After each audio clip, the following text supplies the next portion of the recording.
Okay, welcome. We're today we're gonna have some legacy action going on here. We got our good old green and white. What else could we want to be doing in legacy? Just casting 3 mana 2/2s with upside. That's what we do. I guess this is a 2/1. Still, uh, it Maverick is so weird to me. First of all, it's by far my favorite deck in the format, and second of all, it's just I hadn't played the deck for 2 weeks or something, where I was testing other things. I was testing this deck, which didn't go too well, but it kind of was a lot of fun, so that's cool. I was testing this thing. I was testing this one, which was actually very sweet. This is one that I will probably be streaming in the future. And I was trying. What was the pod list that I streamed last time? And like I've been having my fun in Legacy, and then for like 2 or 3 weeks I didn't play Maverick at all, and then I played League yesterday for fun, and I immediately for one after like constantly 3-2ing with everything. So clearly Maverick is superior to everything else.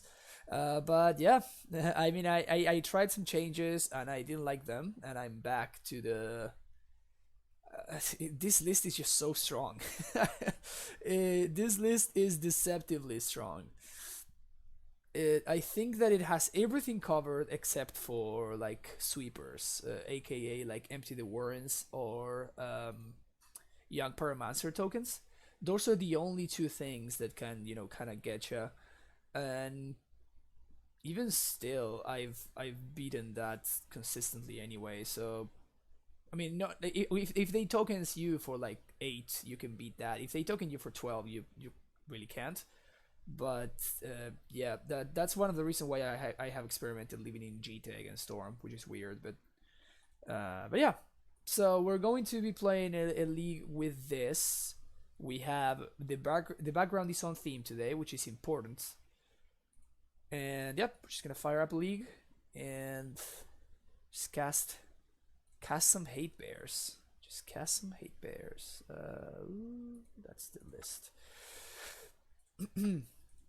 By the way, if you are not aware, this is a list that was developed by Dan Neely. That's why I call it Maverick D Neely. And he is a beast. He's a beast with Maverick. He's very, very good. And this is a list that he had at some point. He's been like doing some changes and whatnot to the list. I tried them and I wasn't a big fan. Like for example, he had like Palace Jailer over the tracker, like a second one, and I know that Jailer is a reasonably good card, but it's just awkward in a lot of matchups. Like it's a card that you sideboard out often ish. So yeah, I don't think I want to have two of them, especially when against some of the decks where you cyber it out. Tracker is actually very good. Um, yeah, we're gonna mold this one, and this is much better. I'm looking for a second land in case they answer my Noble Hierarch. Uh-oh. We're playing the mirror. Basic. Nice. Uh, yeah, I'm just gonna play a fetch a basic forest. I don't want to get wastelanded, and I think I'm just going to lead on Noble Hierarch. And then depending on what my opponent does, I can Mom plus Swords next turn, which will be probably the most likely thing to happen. Or I guess like Plow plus Thalia. Thalia is just so bad in this matchup. It's just awful. If this is a Knight, for example, I'm definitely plowing. Yep. Yeah, so plow plus mom is gonna be the play. Yikes. So basically we are on a double mulligan here. Triple mulligan, because we actually mulligan, and these two cards are effectively a mulligan. Because they are terrible in the matchup. So not looking great. Not looking great.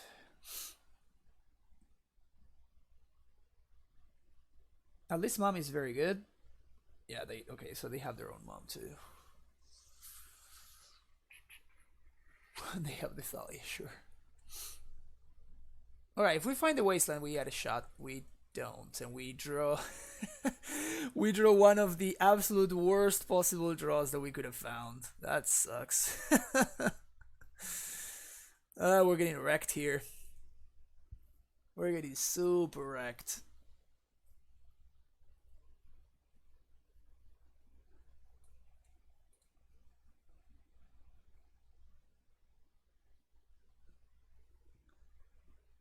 We're very dead now.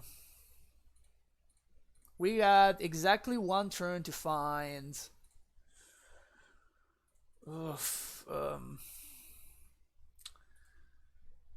we need to find exactly Zenith or Night of Autumn. Nah, it's not Zenith nor Night of Autumn. I don't think we can beat this.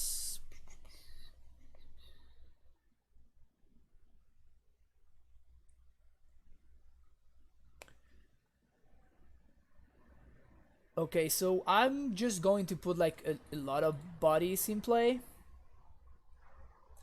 And I want to make sure that I have both white and green bodies, so just a single mom cannot help the Thalia goes through. Yeah. Yeah, that's what I was going to do. Whoops. Now Teague is a different story. Do I actually play the Teague or not?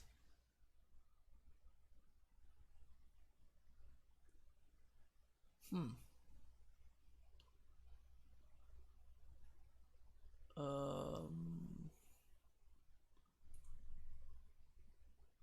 I guess I do, but then I'm totally gonna draw. I'm totally gonna draw Green Sun Zenith now. I'm totally gonna draw that.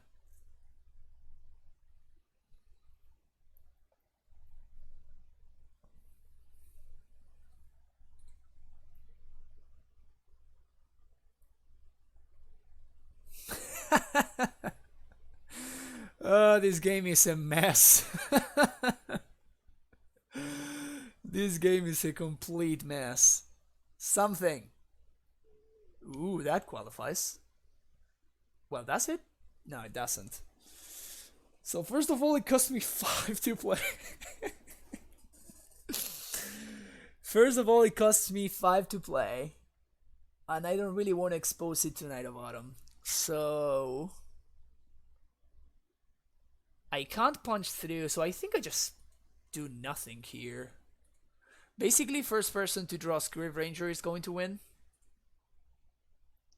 And they have it. Okay, so that's game right there. I cannot block the Ranger, and it's going to deal me damage, and it's going to get GT counters, and I cannot beat GT counters. Yeah, so we can just concede here. Because now, like, even if I manage to find we can maybe play one more turn. But, like, I need to draw, like, exactly Night of Autumn, I guess. But even if I draw Night of Autumn at this point... At this point, it's just too late. Yeah, okay, so we can go see it now. Rough. Yeah, we just drew too many of our bad cards. Sucks when that happens. Good thing is that's what sideboarding is for. We can sideboard all of our bad cards and play much better cards instead. So yeah. Yep, this is the setup that I want.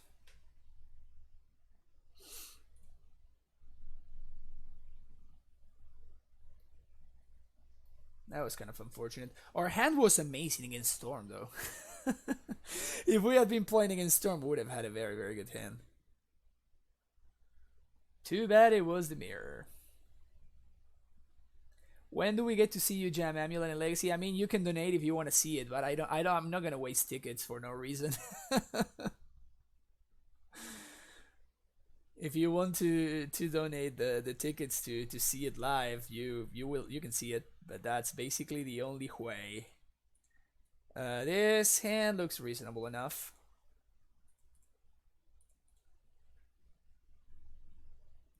That's fair, yeah. Yep. I'm a fair person. I'm a fair person.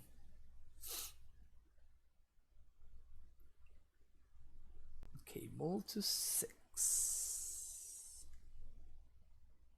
Mull to 5. And then a keep. Here I'm actually going to lead on Savannah, because if my opponent wants to wasteland me, it doesn't mess with my curve. In fact, I would be quite happy if they spend their turn time walking themselves. Yeah, if they do this, this is just a wasted. This is just too precious to just waste on that card. I don't think that's a very good play, honestly.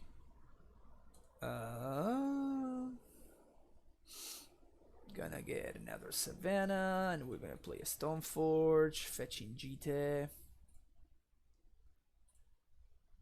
And next turn we're going to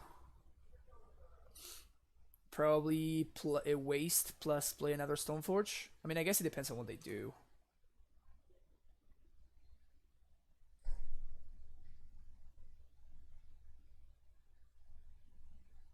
Well, okay, this is... I know I just said that was a waste of Swords to Plowshares, but first of all, I drew a second removal spell, and now if I Swords this Noble Hierarch, I actually can really cripple my opponent's mana. So I think in this specific situation, I think it's worth it to Swords my opponent.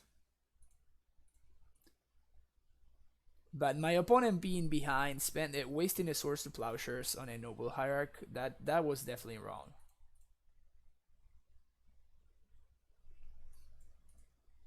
Like here we do get to, you know, do a lot of damage right there.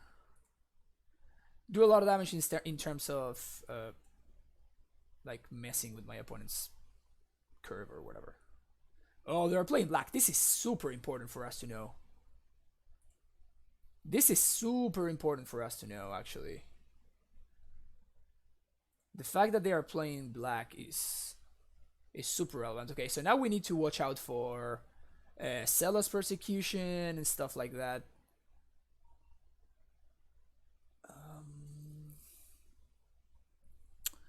So we can waste plus play GT, or we can waste plus play second Stoneforge. I think I'm gonna go with that, because thanks to Cradle, next turn we can equip GT and attack, and if my opponent manages to answer my Stoneforge, I still have something that I can equip. So I think playing out the second Stoneforge is just better. And here, this one is going to get Fire and Ice or Light and Shadow.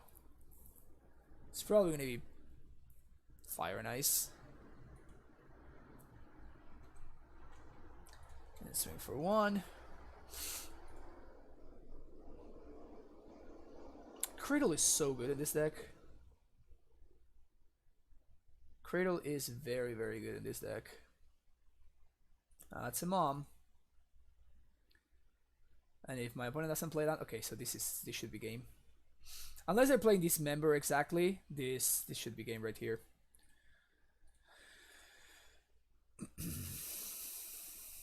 Yep. My opponent's like, yep, that's you're right. That's actually game. Sweet. Anything that I want to change? I don't think so.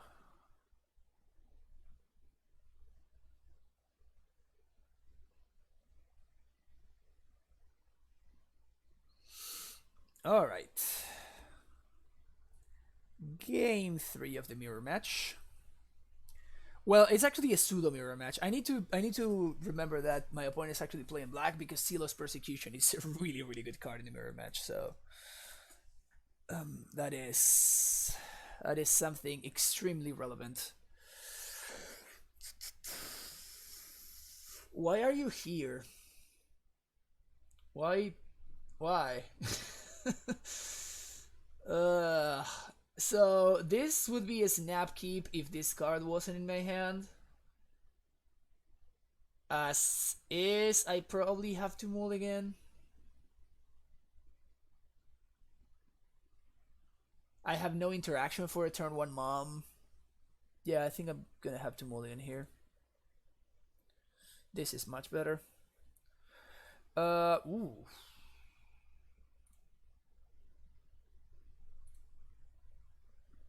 Yeah, I guess I'm gonna top that. So turn 1 is gonna be go get Dried Arbor. Turn 2 is gonna be Stoneforge plus Mom.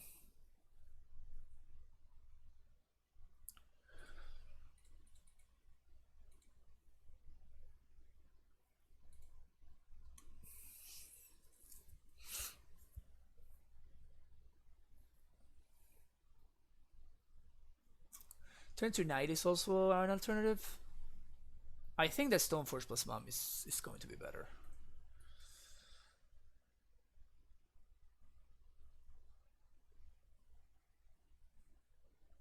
Well, this untapped, so this ship has sailed already. So yeah, so let's do Mom. Let's play Stoneforge. Of course, going to go get GT.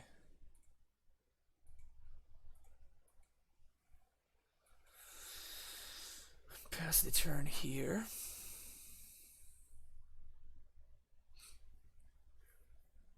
If we do manage to untap, we're gonna have a game.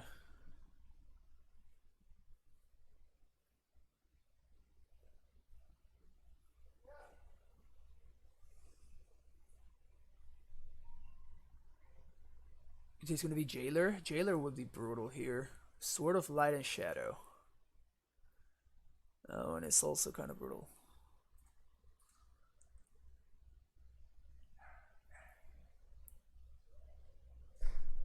Okay. That's a knight.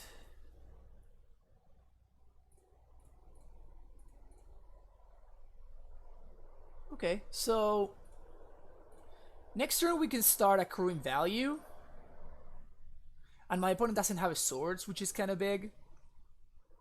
So yeah, they're gonna gain some life and they're gonna have pro white or whatever, so it's gonna be hard to answer that, but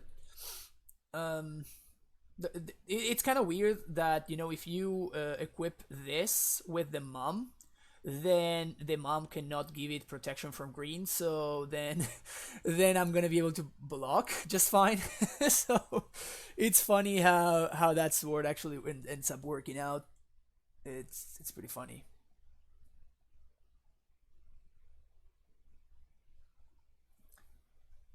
And here, what can I do? So I can tap 3, play Ramunap. I can sack the Dried Arbor to Knight, play it from the yard.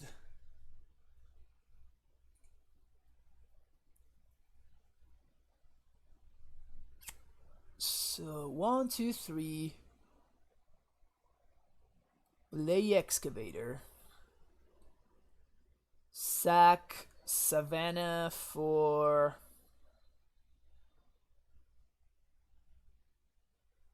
Wasteland? Is that what we're looking at? We're looking at Wasteland. I feel like I need to destroy this Bayou. I guess my opponent will have access to black mana anyway, so it doesn't really matter. So maybe playing second knight is actually better. Actually, I can play. Oh, I can do a ton of things here. So I can play second knight.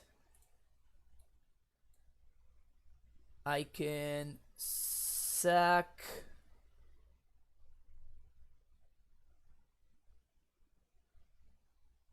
I guess I want to have another white mana. Yeah, so I'm going to sack this for Cradle. Cradle for Ramunap. I guess it's better for me to play this out anyway. Never mind. And then I can play out the GT. Well, I guess GT is.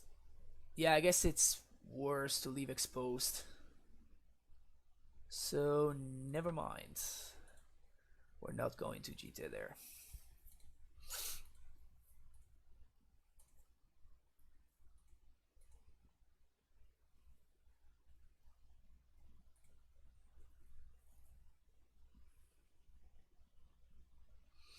Kind of seems like my opponent's flooding a little bit over there. Hopefully they're not just, they don't have like a persecution that they're being tanking. Anako SC2, thank you so much for hanging out today. I appreciate it. Protection from white and from black. Okay.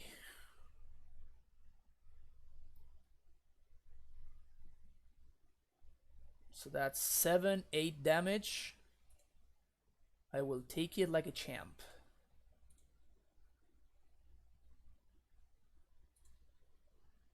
No blocks. So they gain 3 and they are gonna get to return a creature, which they don't have, so I don't care. Cool.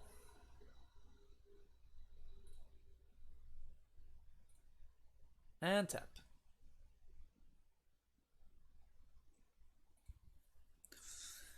Bad draw is bad.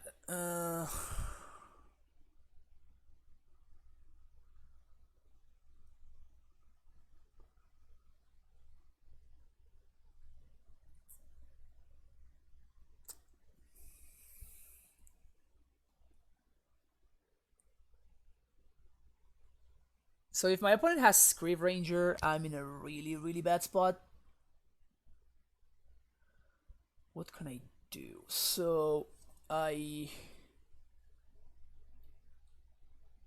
guess I can force the Screeve Ranger out.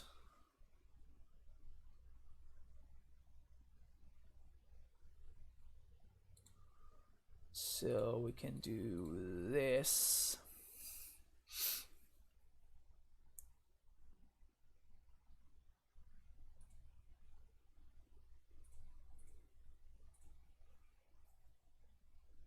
I guess I can't force the Scream Ranger out. Never mind. They have 2 mana.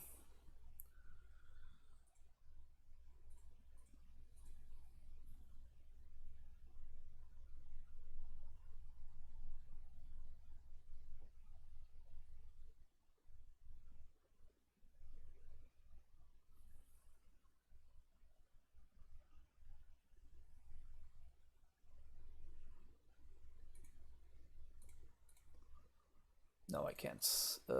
This sucks. Okay, so I guess I can kill the mom. So I path the mom. It will give itself pro white.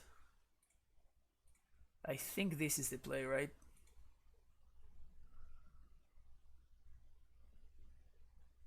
Like, if they have Screeve Ranger, I cannot beat Screeve Ranger. Because Screeve Ranger just untaps the knight, and then I just die.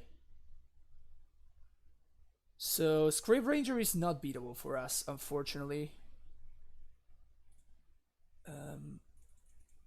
Play the GT. I'm going to equip the... I guess I equip this Stoneforge.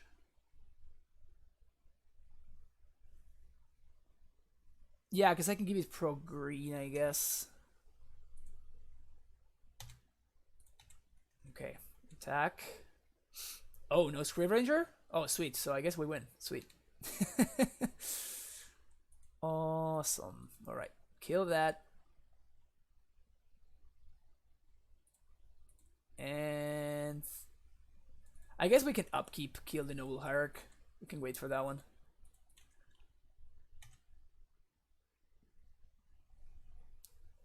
And do I want to waste them again? I probably do.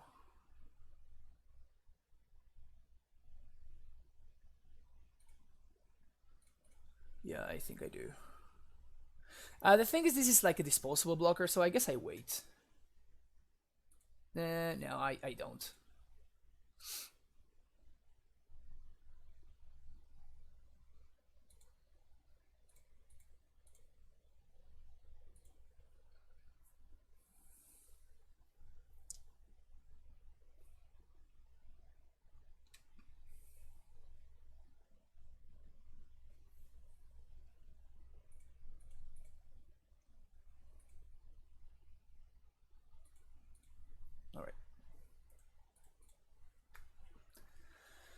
Alright, we seem to be in an okay spot here. We seem to be in an okay spot. Now, if they want to judgment me or something, then I can give the mom protection. I can give protection with the mom, I mean. And I can block with the Reanimator.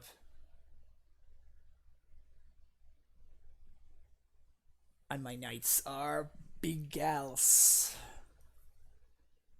They are big gals.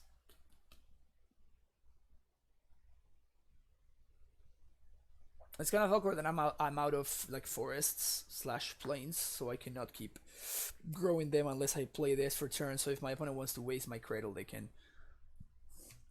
can hinder my development a fair bit. This is a forced block, by the way.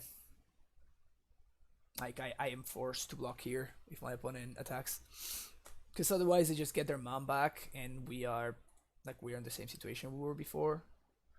And also, if this hits, it leaves me dangerously low in life. They don't attack yet. That makes sense. That makes sense. Probably trying to play around Wasteland. To be fair, Script Ranger is still a problem here. That's yeah, it's pretty good. That's a pretty good draw right there. I'm gonna give that one. I'm gonna give that draw a solid B plus. I'm gonna give this draw a solid B plus.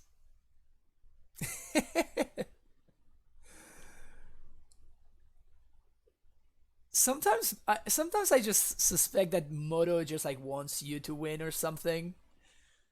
Cause I mean that draw was something else. It's like, yeah, sure. Like just make your mana worse, that's fine.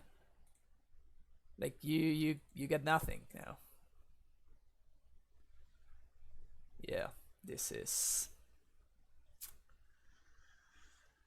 so this mana goes to waste. I don't really care. I still have wastelands in the deck, so I don't want them to untap this Bujuki Ball because they could they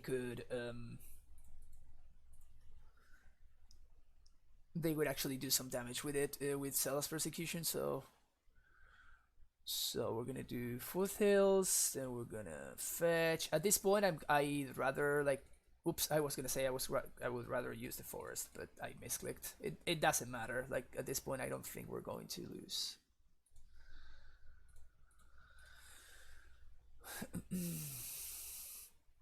Yeah, Judgment is very good. Having answers to like protection creatures is really nice. Sinister Minister, welcome to the Primetime Stronghold. Oh, you should try for Silom. I actually have tried. I actually have streamed for Silom quite a bit in the past, but I don't know. Just like there's something about Maverick that I always say this. You know, like some decks they just click with you, and some others don't as much, I guess. And Maverick is just this is not a hand. Maverick is just a deck that it really clicks with me somehow.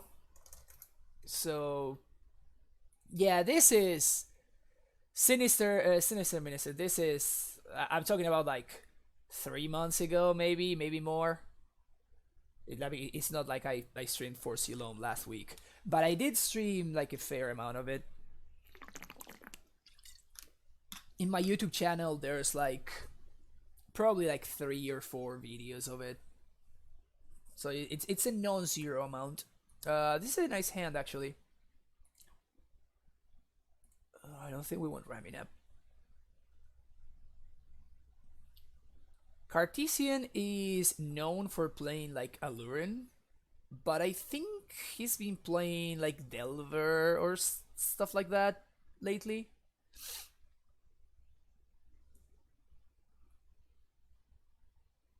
I guess we'll find out soon enough.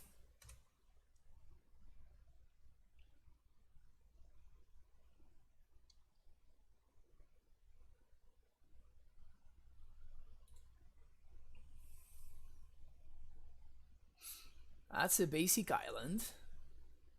And that is a preordain. We might be playing in against... I mean, I guess it could still be like the blue-red Delver deck. But in case it isn't, we just jam Teague. Because, like, if they are playing a combo deck, this is game probably. Okay, so they're not playing a combo deck.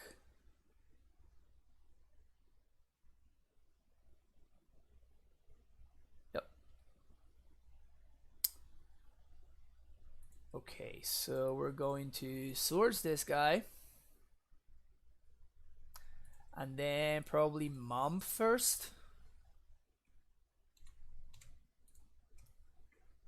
Also, this means that my opponent cannot force, which is good for us, of course. It also means we cannot Green Sun in it, so that is bad for us. But they ponder. Okay, so they're. I think they must be playing like Blue Red Delver or something. How do you guys feel about this island in Moto? I think the art is amazing, but just like the frame looks kind of weird.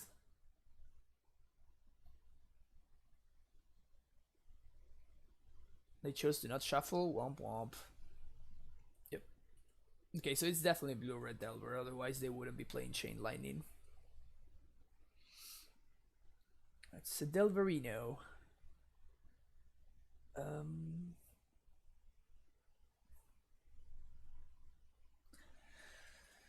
So, do we play around days or not? So far, the only chance they had to use days was to daze a Gadok Tig, and this Gadok Tig is not doing much, so I don't think that they felt compelled enough to go after Tig, so I think I'm going to play around days. And I'm gonna play Stoneforge here. And of course, I'm gonna go after Sophie.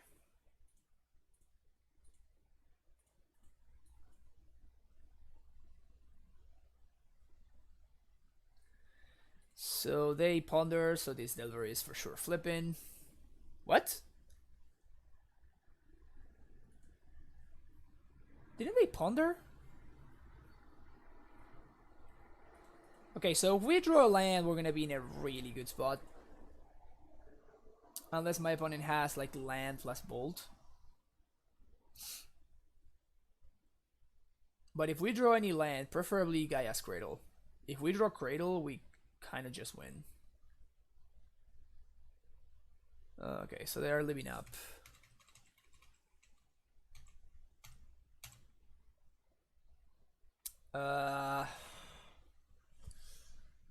Do we go for it? Do we go for it? Or do we just play Knight of the Reliquary? I think I like playing Knight just better. And we can afford to play around Price or Progress here.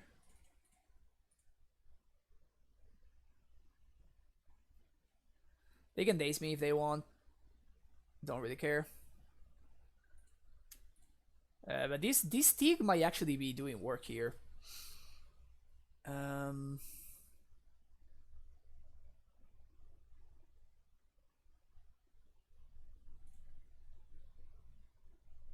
I don't think I attack.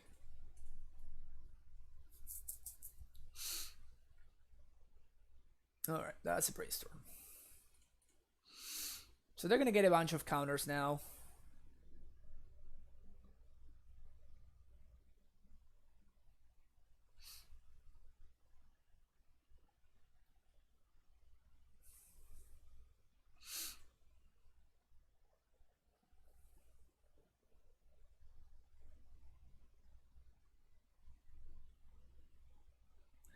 I think I'm gonna kill the young Paramancer with this sword.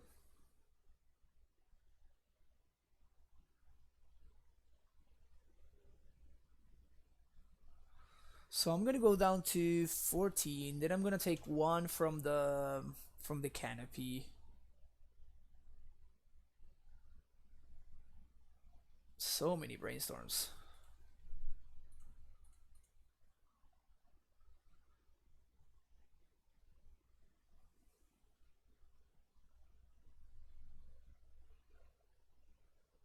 The good thing is that the knight gets to survive lightning bolt, which is cool. A brave would be kind of a beating, but I don't expect them to have a braid in the main. And again, I do believe that killing Arcanist. That's pretty solid. That's pretty solid because this allows me to do everything that I was going to do, except that I don't need to tap out. So this is 3. Play sword.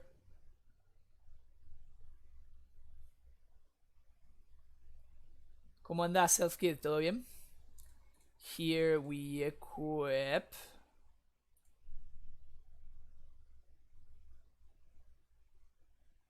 And then we serve. 6. 6. I should have cycled. They should be down to 8.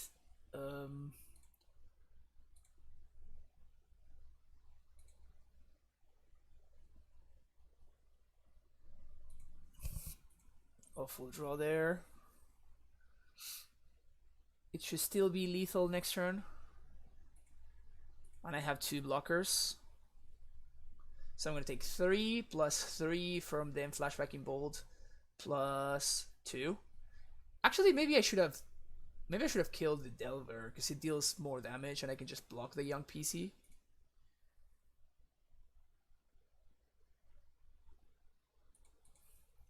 Five 4-1s with elves in Legacy the past couple of days. Everyone is playing D&T GW Maverick and Blade, so it was an easy.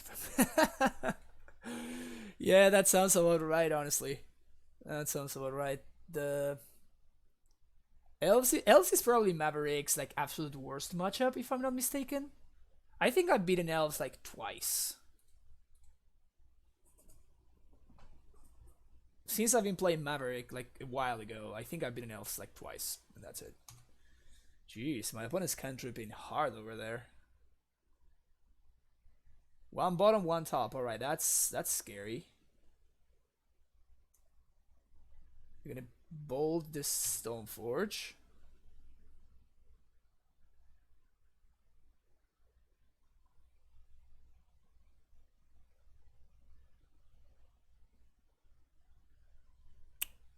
Huh. Why bolt the Stoneforge? Bolting face gets them closer to lethal.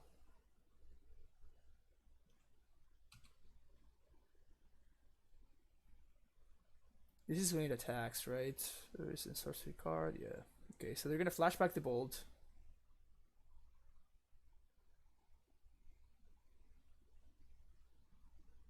Okay. 3. Okay.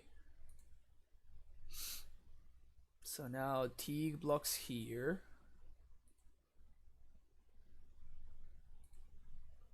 To 5. They have only 1 card left in hand, so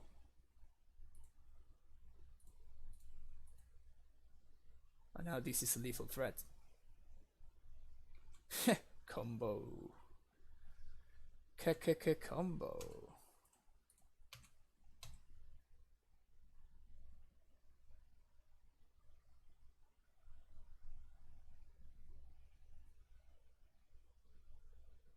They had the other bolt, yeah. It doesn't matter. I mean, this is lethal with the sword trigger.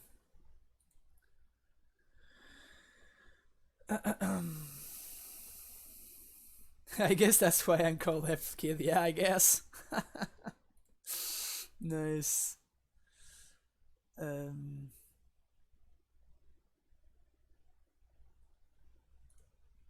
Yeah, I guess that maybe they were playing around Battle Skull. It sounds Like I had no cards in hand. Like they knew, no, they knew for a fact that I didn't have Batterskull. So yeah, I don't know. Okay, so we want chalices.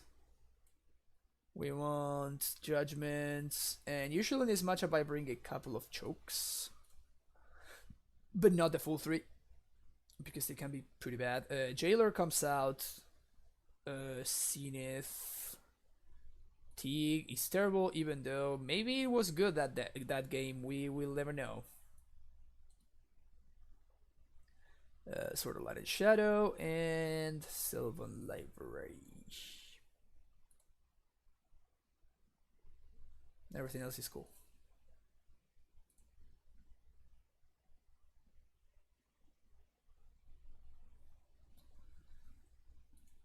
Yeah, I don't know. Maybe I was bluffing something that I didn't know I was bluffing. That has happened to me actually a couple of times. Does my opponent's deck play Wasteland? For sure they do, right? Yeah, for sure they do. So I guess we mulligan this. Yikes. Yikes.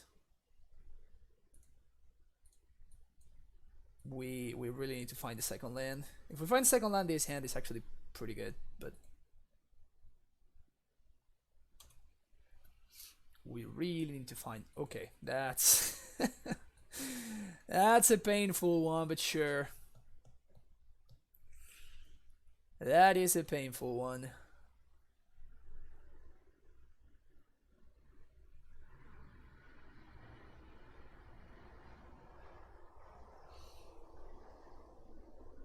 Yep. Okay. Okay.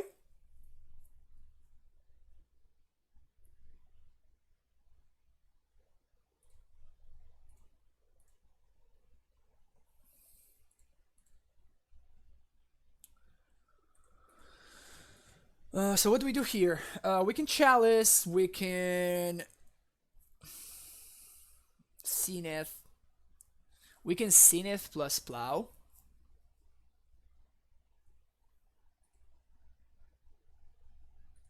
Zenith plus plow sounds like the best option actually. Given that my opponent is showing me a wasteland right here. And I think I plow right now because my opponent needs to have exactly days. They force. Holy crap. Okay. Sure. I'll take that for sure.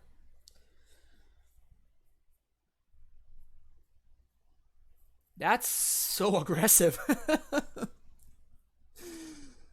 That's so aggressive. Wow. I'm okay with that. Sure. Brainstorm. This is cast, right? Okay, so Thalia taxes this, which is good. Or we can simply drop a chalice on one, which I think it's what I'm going to do. And here we are not blocking. I'll take the one. Having the mama's protection sounds more relevant than...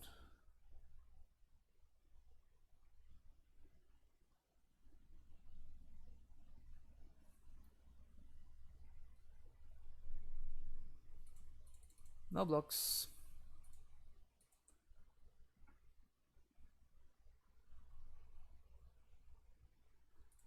Okay.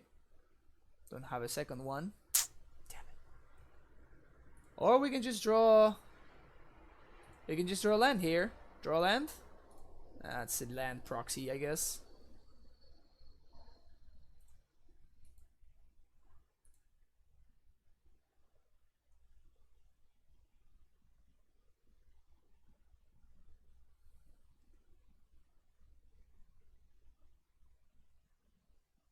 Don't have a bolt. God damn it.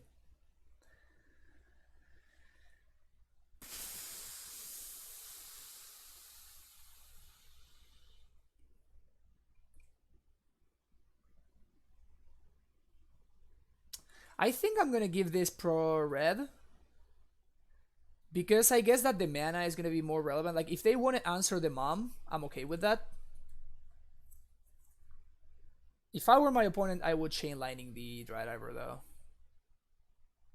Maybe they go after the mom. Okay, they do go after the mom. Okay. So now I can chalice them. Or Thalia them.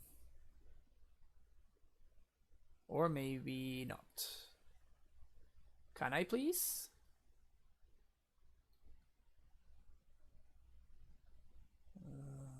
Okay, we got another threat. Upkeep, bolt.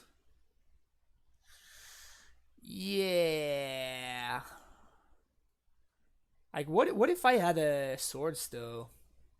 I don't know. That's a sketchy play right there.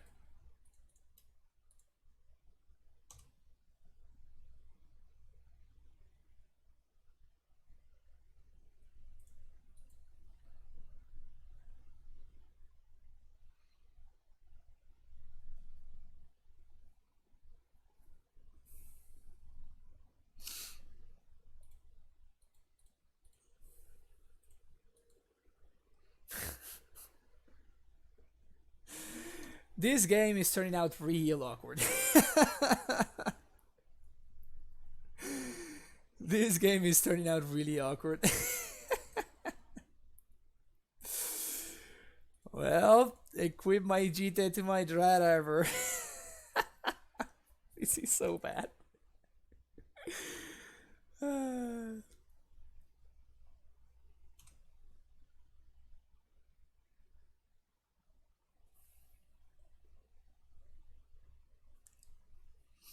Oh.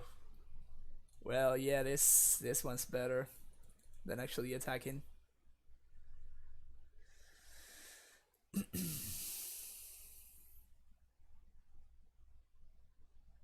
Can I have my noble hierarch, please? Yay.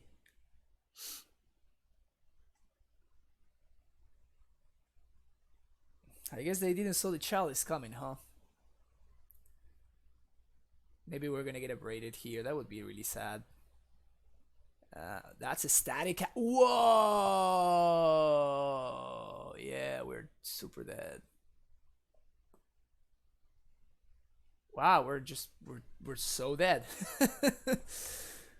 We're so dead. It's hilarious. Wow, that's whew. It's pretty freaking strong.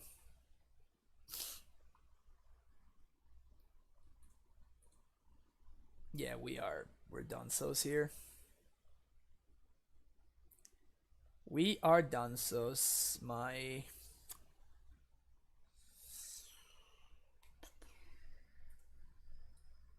yep. Okay. Let's try it again. Yeah, my mana was just too awkward for too long. Anything we want to change? On the play, adding a third choke might be good. Maybe over the Night of Autumn. I like having access to the Night of Autumn because of Sulfuric Vortex. That's the main reason why it's there. Maybe over Council's Judgment. Like, it's likely my opponent's not even playing through Nemesis.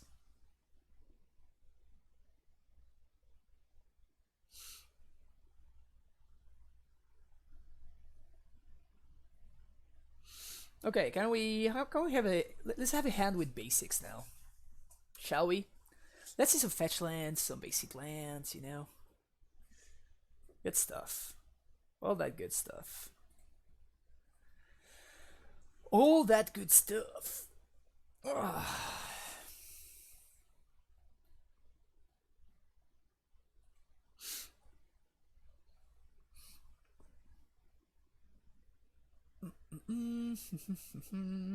All right. Yep, that's exactly what I was asking for. So turn 1, Dread Arbor, turn 2, Stoneforge.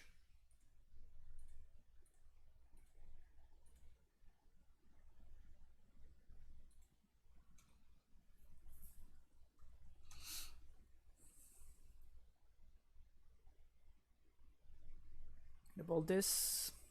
No, okay. Ponder.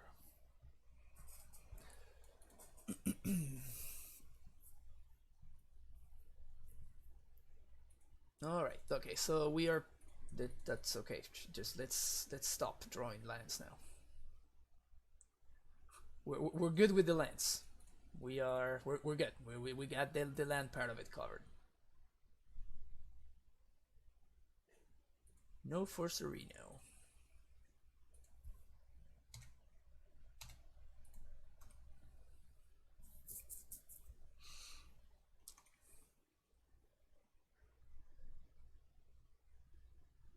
At least one of the lands we drew is a canopy, so that's nice.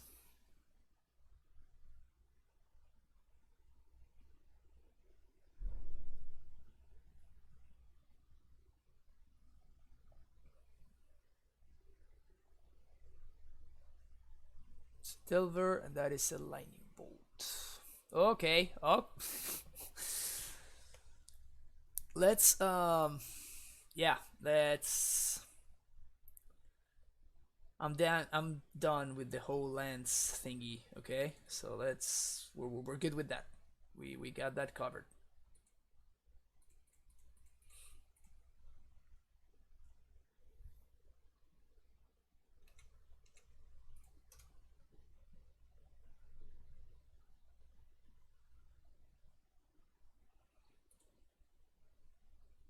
I think this is a fine trade.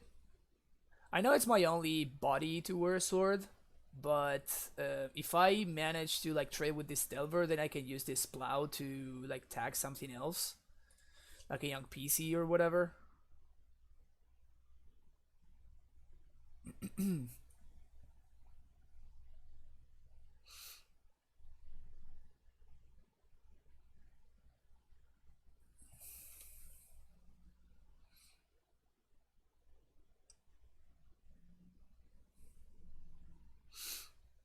Yeah, they can't really tap out this turn. Like they need to answer the sword or the arbor.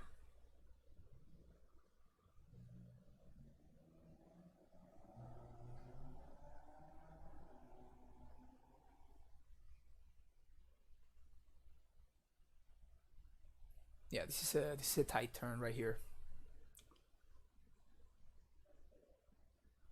A mistake could make it really hard for my opponent to catch back up.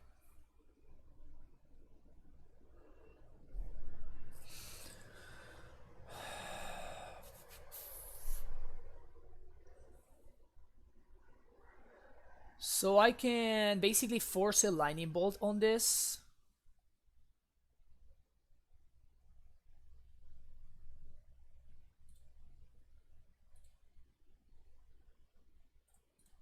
Or I can... I think I'm going to play a hierarch. Play a canopy. And just swing.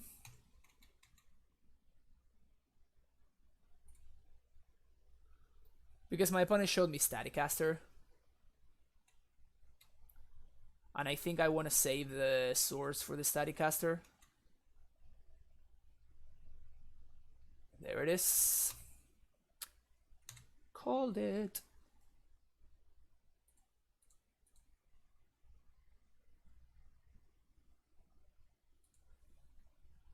And now I can cycle Canopy.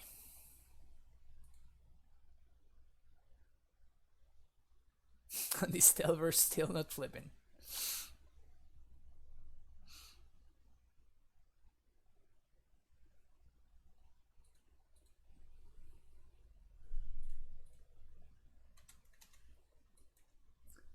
I do need some help off the top though.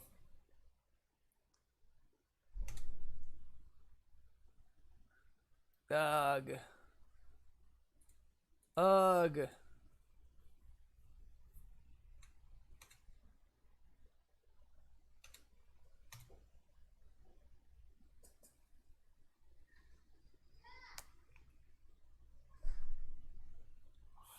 Huh. So let's say I choke first.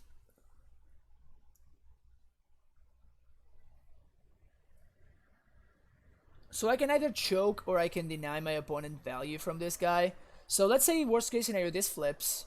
I take 3, 4, 5, 6, 7, or they draw a card. I think taking this turn off to choke is going to be better. Whoops, no, definitely not. There we go.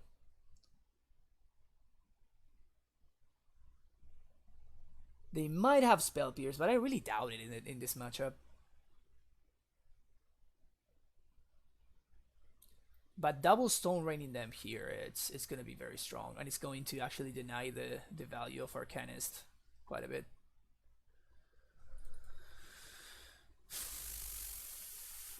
Okay, so they do that. Now we're definitely gonna Scoose here next turn. Okay, they Ponder. Definitely gonna Scoose. So we can deny the Arcanist value.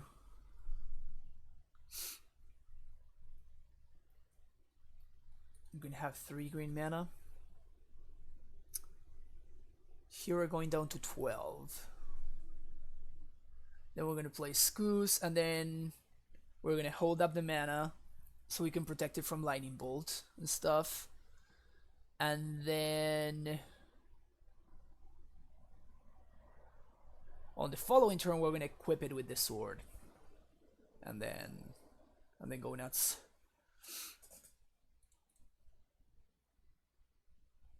So at this point my opponent just needs to draw a ton of lands and choose to not shuffle. Okay, that might make things awkward then. Play Scoose. Don't have a force, don't have a force, don't have a force, don't have a force.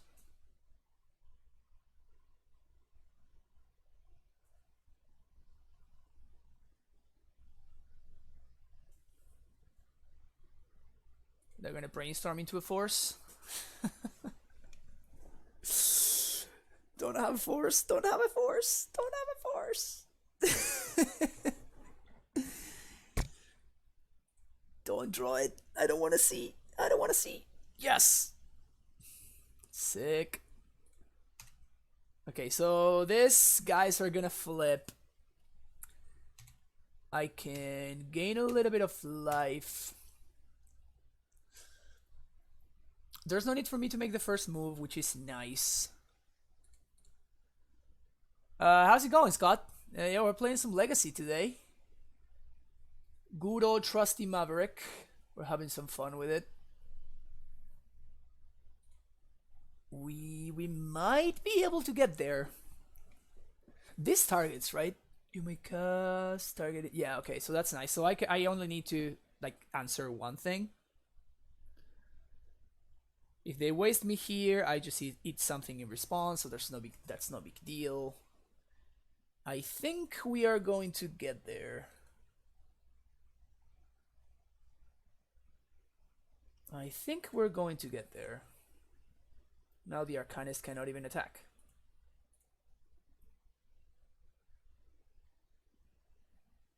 So they're gonna... What? That's not a good attack.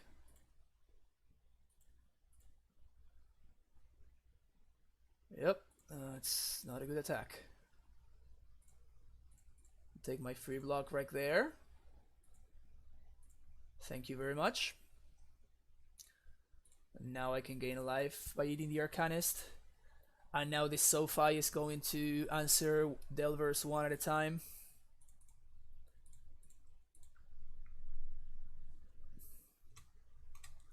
Swing. Boom. Kill that one. Thank you very much. Okay, so that locks it up, right? They have literally no outs at this point. Yeah. Maverick.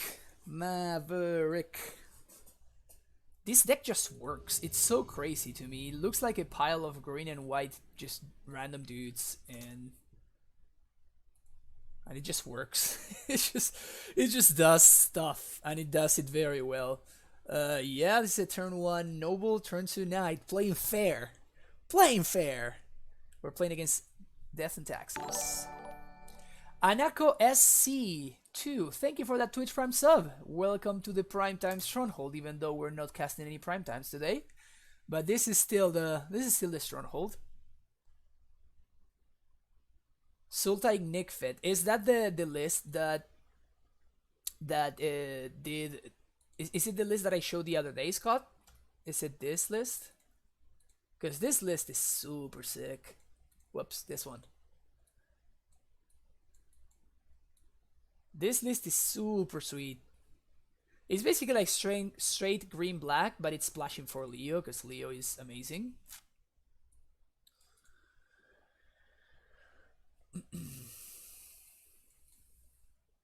That's support. That's annoying, but it's fine. We can just waste it. And we're not attacking with the Noble Hierarch because if my opponent flashes in a Mom EOT, I want to plow it.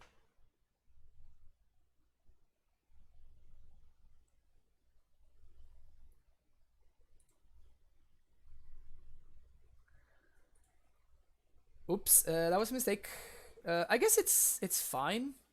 I guess now I get to attack, huh? I definitely want to save this up to go get... Okay, so they don't have Mom, which is good for me.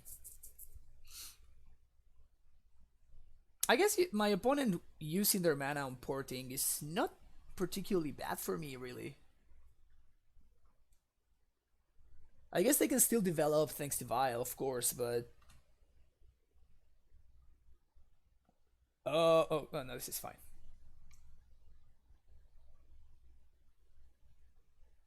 Probably gonna name Noble Heart, yeah. Is that worthy of me plowing this?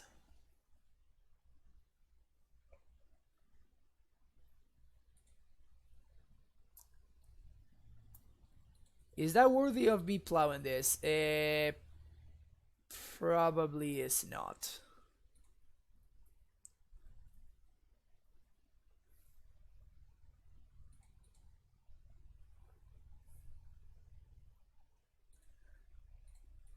So we waste here. Plains. We Mom here.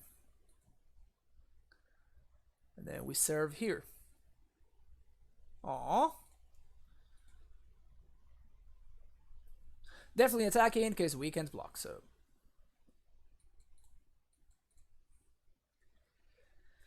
I guess next turn I am going to plow, actually. Maybe I should have just plowed it, EOT. Yeah, second port is kind of brutal. Now if they have Flicker Wisp, I'm actually in a lot of trouble.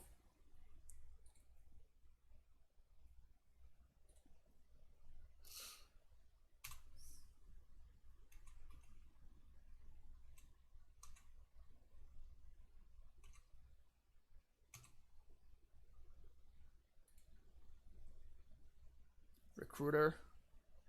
That's so much worse than Recruiter. Yeah, so I guess I need to plow this. Huh. Yep. Definitely need to plow that. And I want to do it when my opponent doesn't have Flicker Wisp available.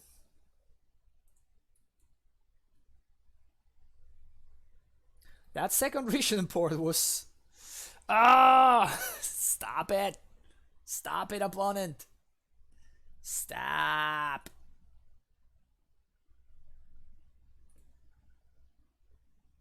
Stop it.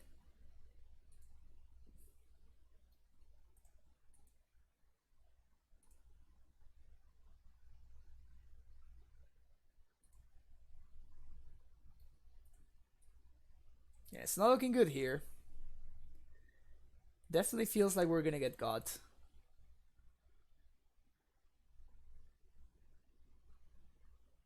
Definitely feels like we're gonna get got. Maybe I should have just plowed this because I mean, I just had so much lands though. It was the second Richard port that. It really was the second port that got me.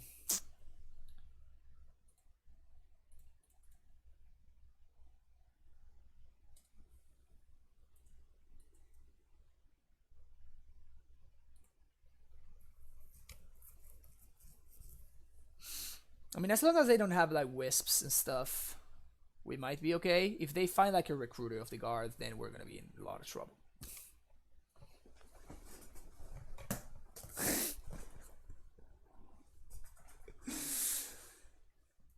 Okay, you got me. I guess that happened. Alright, let's bring in the good stuff. Let's take out the bad stuff. Great.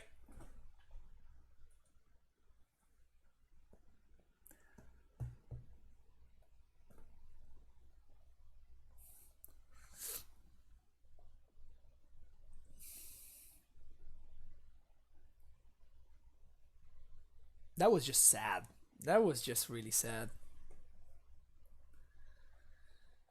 I wonder if I had just pathed that revoker and I had been able to like progress my board, if I had been able to win that game. I probably do actually, because I am going to have access to like multiple knights, and at that point, like just the second port just doesn't matter. Yeah, this is pod right here. This is pod. Chief, the other day I literally I streamed pod the other day actually. Like actual literal pod. Right here.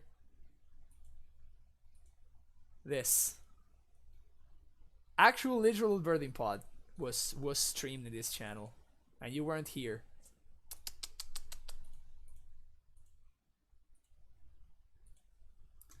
Can't believe you missed it. Sure, this is a fine trade for me. I'm okay with this.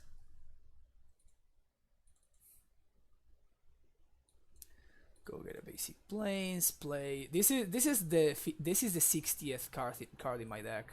If I had any card better than this, I would play it, but I don't, so I can't.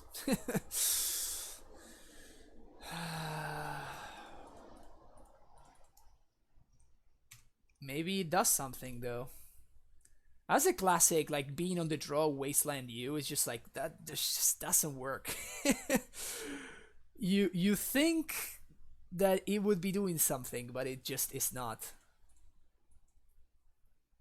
Okay, that's a good one to have access to, I guess.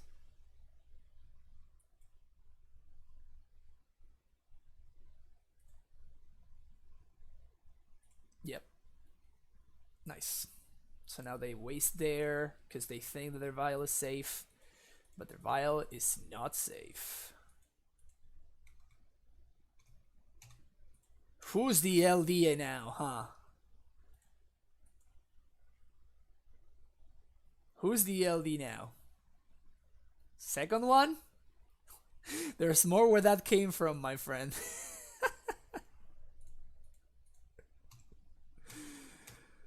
This is great. Nice ports, bro. Nice ports.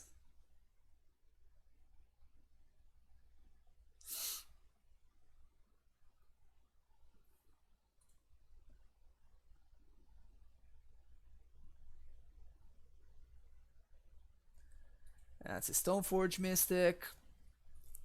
Let's see what they're gonna get.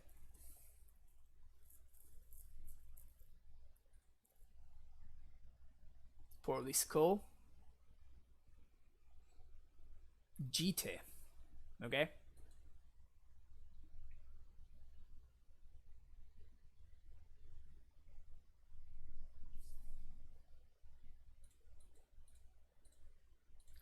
Plow this. Mom this. 6, yeah. 2 turn clock. Go.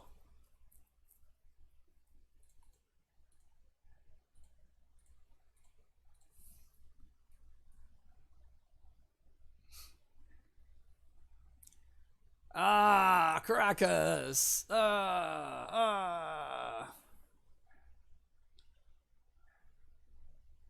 Palace Jailer. That's a risky proposition, my friend. That is a risky proposition right there.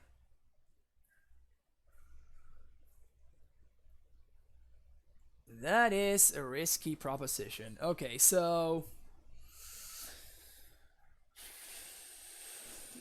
we can judgment the jailer.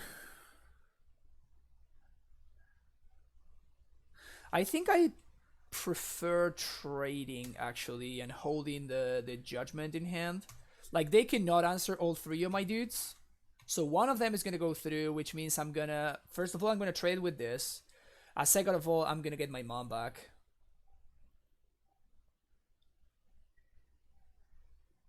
They probably have to trade here.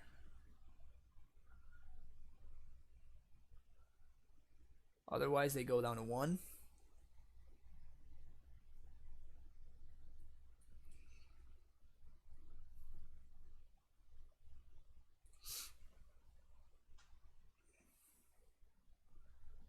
My opponent is going over the different possibilities.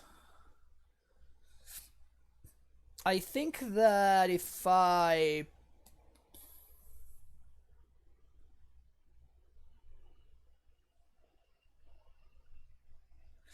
opponent doesn't trade, I think I judgment plus mom. Because that means that GTA is not an out for them. Yep. Okay, so mom comes back, I become the monarch, and now I judgment the jailer, and I play another mom. Because Holy Light doesn't do anything. And now my opponent is at 1, facing a bunch of lethal threats. Yeah, good stuff, good stuff. I think I just want the same setup. It's weird, but Thalia actually did a lot of work in that matchup, and again I draw my one of Thalia. This end is very good though. I think I'll keep.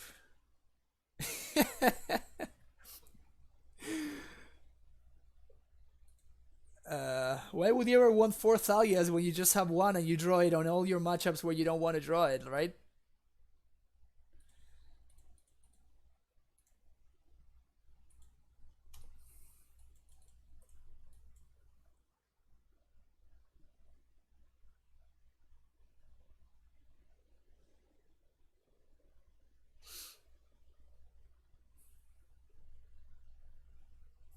So many ports. Hmm.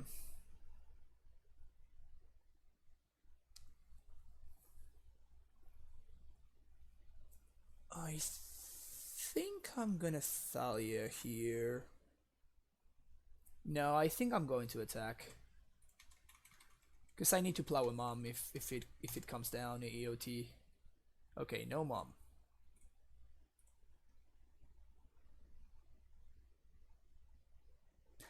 It's kind of hilarious that Revoker cannot name Dread Arbor, so so Revoker doesn't stop my mana, which is funny. Sword of Fire and Ice.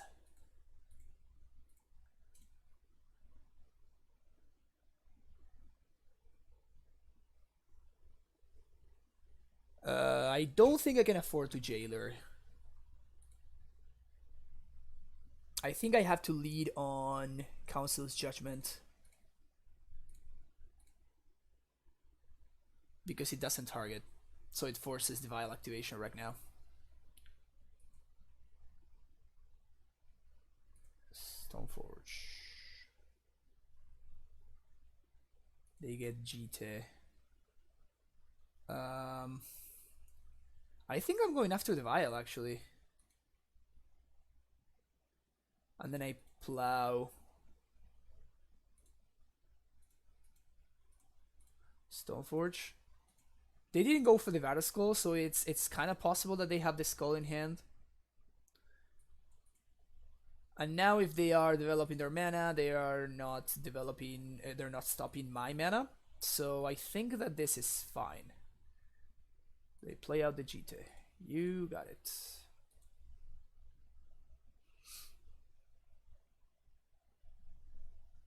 They tap. What? Tap my Dread Arbor, sure. So no need for that.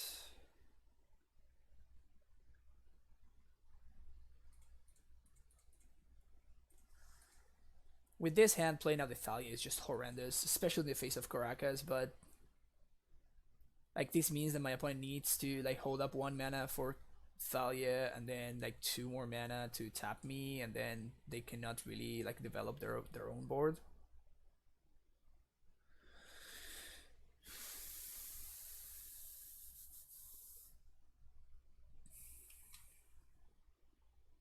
Land is real nice there. Attacking first, so if they want to bounce, yeah, this unlocks my mana now. And I think, what do I do here?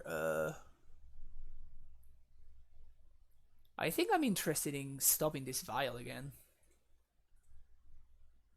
So I waste here. And then I Vanishing Light the other Vial. This is nice because this is something that it's fine to to Vanishing Light, because if they answer the Vanishing Light, this doesn't do anything immediately. If you Vanishing Light like a sword or something, sometimes you get stuff like your opponent gets to like flicker the Vanishing Light, and they get like an attack in with the what's his name? Whoops. They get an attack in with they get an attack in with an equipment. So this is a really strong tempo play right here. Now even if they gain a Monarch somehow, then it doesn't matter because there's nothing under here and we still dealt with the token. It's gonna take them 2 turns to actually get to replay this. Recruiter of the Guard. See what they do here, but I am going to just, unless they get Thalia somehow, which sounds like a terrible play, I'm going to play out the GT, equip the Jailer, and that should be kind of game right there. This deck is great. That's what I'm saying. It's crazy how good this deck is. It kind of blows my mind because you see now they're gonna be able to regain the Monarch. But it's fine. I guess that changes things.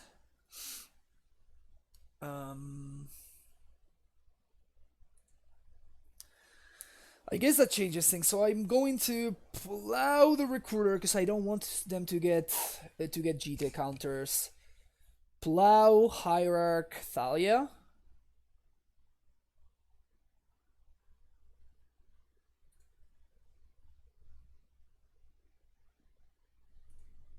Yeah.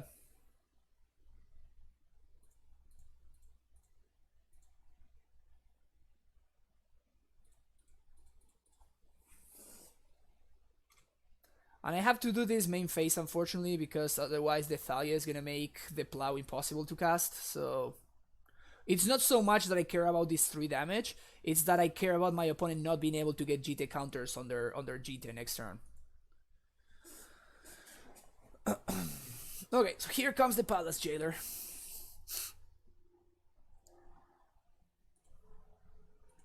But because I exiled the Batterskull token, this is like kind of irrelevant here, you know? So that's kind of nice. They're going after the Hierarch, which is fine. So now they become the Monarch, but they get nothing back.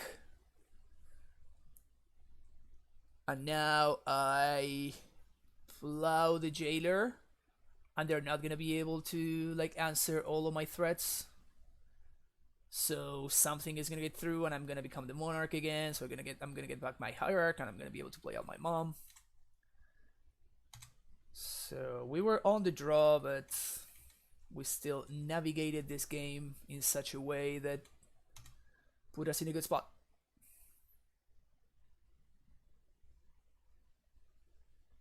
They can plow something, but I'm still gonna regain the Monarch. And it's important for me to again develop my my board here, so I'm gonna play out the mom because I need to have multiple attackers for next turn.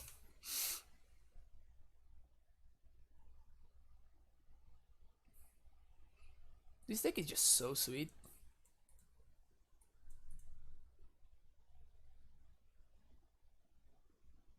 Okay, second jailer is fine because I already have another sword.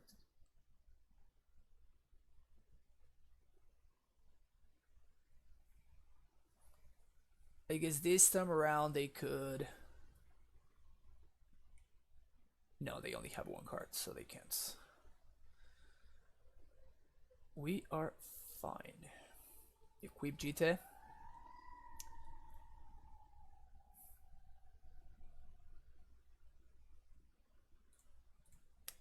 Sword you. We drew so many sword splashers. And now my opponent is out of jailers, so I'm going to assume that they are playing 2 in their list. Only 1 mana available, they can answer both threats. I'm gonna become the Monarch again. It's gonna be good times. It's gonna be good times. And I'm gonna be able to play out a Knight of the Reliquary.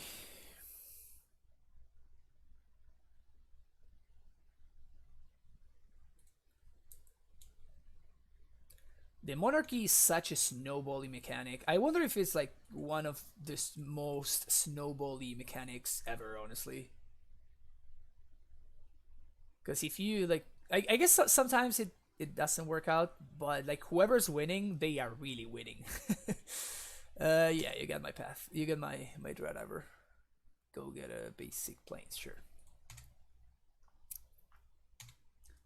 Get my mom back, and now second main, just casually gonna drop a Knight of the Reliquary. More knights next turn. Whee! This game is all but over. Cataclysm, I guess. Cataclysm seems to be the answer.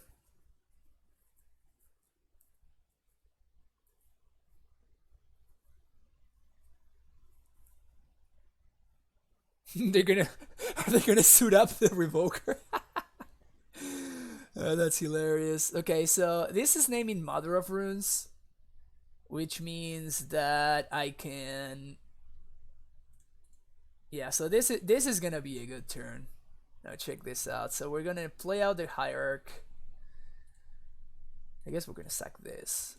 We're gonna sack here. Go get Cradle. Tap Cradle for a ton of mana. Council's Judgment. 0 cards in hand, so nothing to worry about there. And this is, we take care of this.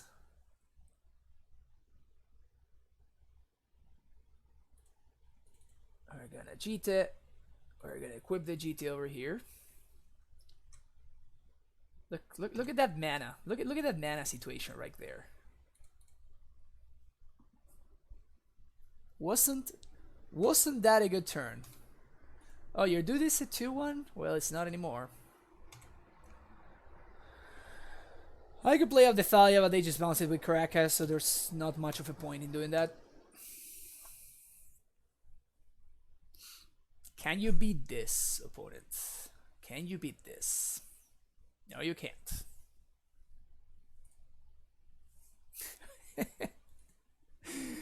All the 2-on-1s. All the 2-on-1s.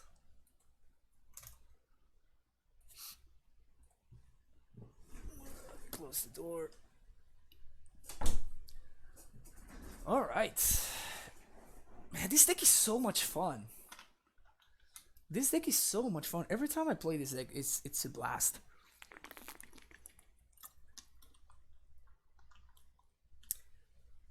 Every time I play this deck, it's such a blast. I'm so close to building this in paper too. I am missing, I think, this sword, one Thalia, and one Gaia's Cradle.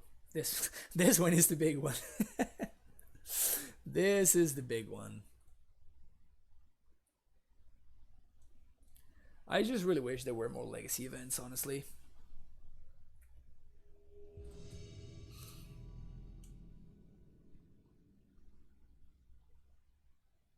Okay, 5 brain. How much is Cradle in paper? Very expensive, like 300 plus probably. This is not really a good hand. This is a land, but it doesn't do anything in the current, with my current hand, it's just like too cluttered. This hand is considerably better. Now we're gonna bottom that guy. Yeah, they're usually. Ooh, yikes. Okay, so we're playing against Reanimator. This hand is not very good against Reanimator.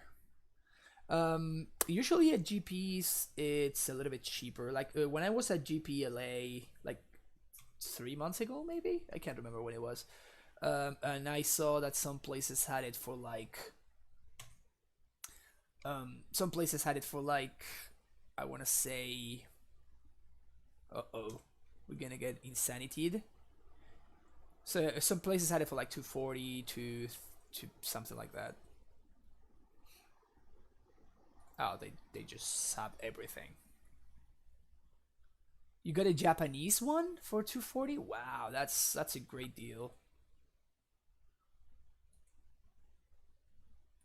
I love how we've been grinding our way through, and we're like, yes, we're gonna get some value here, and we can like tackle my opponent like this, and we can like maneuver our way through this, and then my opponent goes like turn 1, play Grixis, and we're like, well, the ups and downs of Legacy. Am I right? Am I right? Reanimator.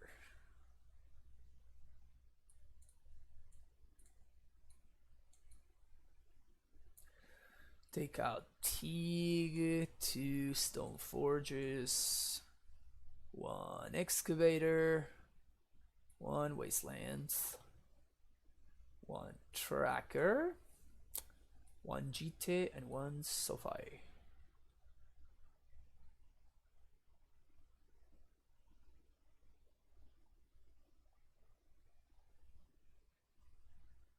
Wait a second. 1, 2, 3, 4, 5, 6, 7, 8. What am I missing?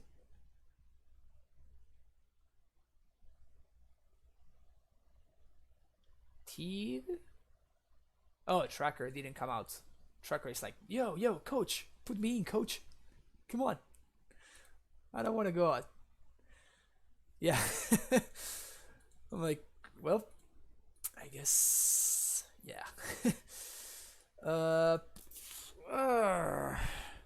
So if we don't get turn 1, this is a solid hand.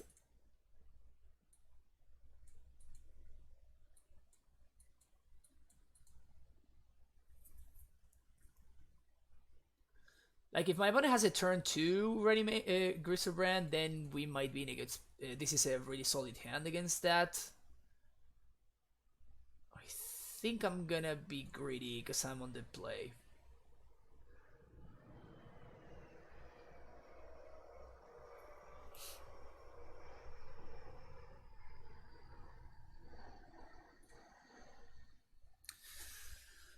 Hope he moves to 6.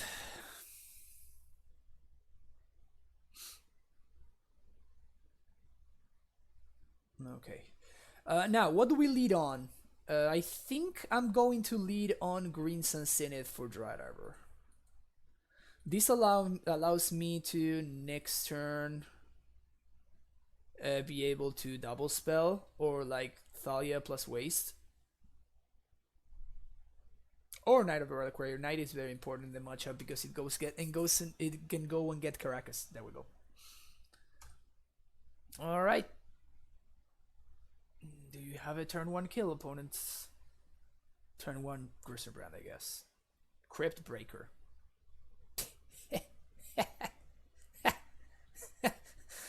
Uh, I guess maybe that's good. Stack good.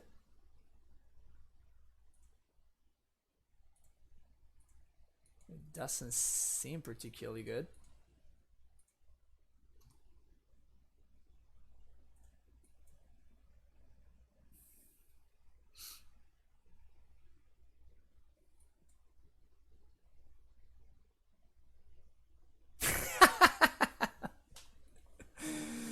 Well, I guess it wasn't good. To be honest, we were gonna be kind of messed on. We were gonna be kind of screwed in terms of mana. We would have been able to play a mom, and then we had like double plow, but that was a lot of turns of no land drops.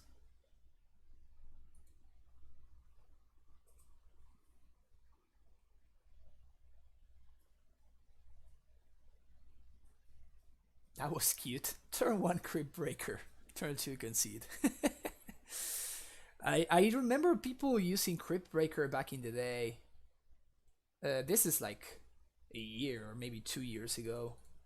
It's like your way to play around like your opponent doing gross things.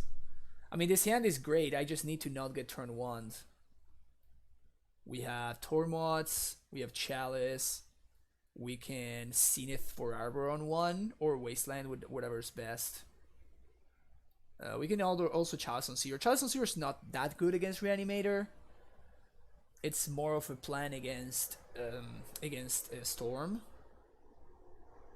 Chalice on Zero, it's mostly there for. It's mostly the plan against like TS and Storm and stuff like that.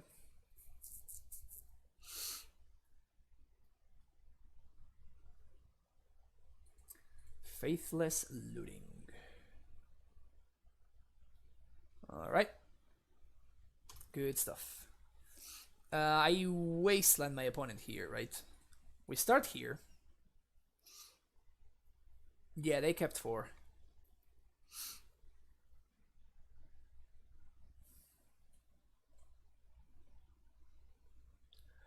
And I think I start by wasting them. The other alternative would be to Zenith for Arbor, but I think wasting them is gonna be more effective.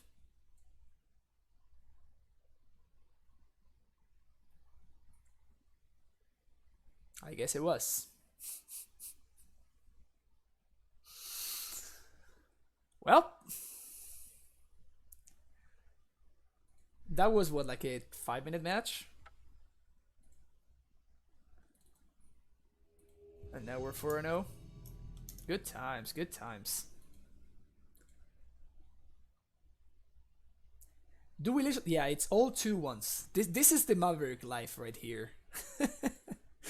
This is the Maverick life right there. Grinding for them wins. This hand is too awkward. Gotta mulligan it. This hand is too slow. What is nice is that it's kind of resilient. If we're playing against Delver or something, we kind of can never win with this, but hopefully we're playing against like Mono Red Prison or something. No, we're playing against Delver. Damn it. My opponent is also 4-0. We are playing against Delver.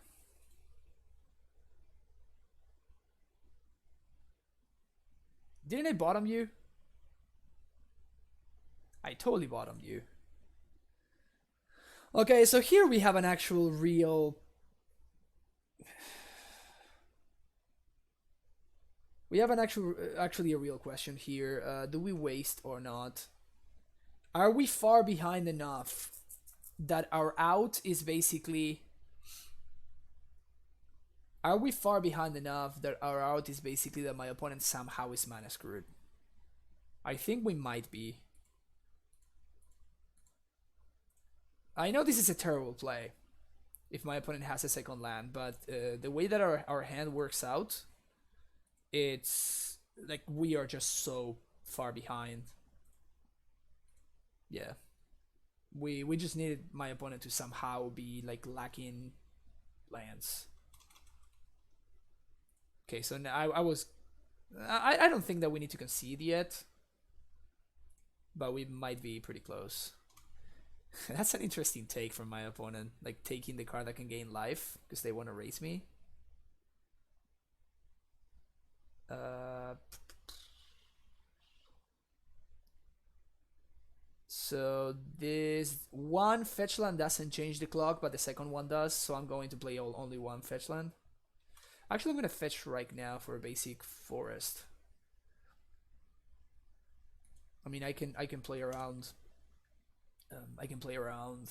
What's his name this way? Stifle, which I don't know if my opponent's playing or not, but I cannot really beat a Stifle, so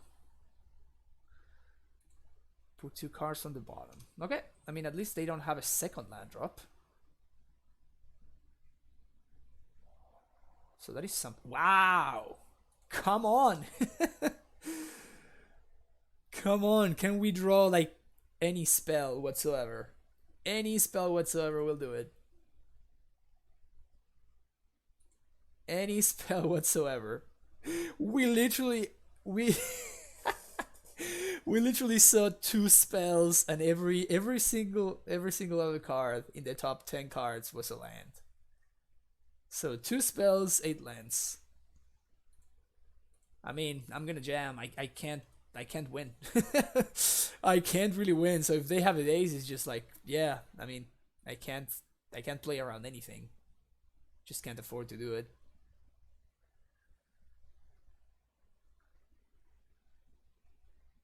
So we kept a risky hand that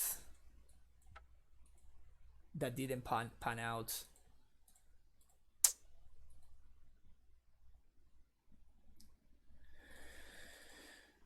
We won this, guys. We won this, guys. On the play, we won the 3rd choke. Definitely won chalices. And this is Grixis Delver.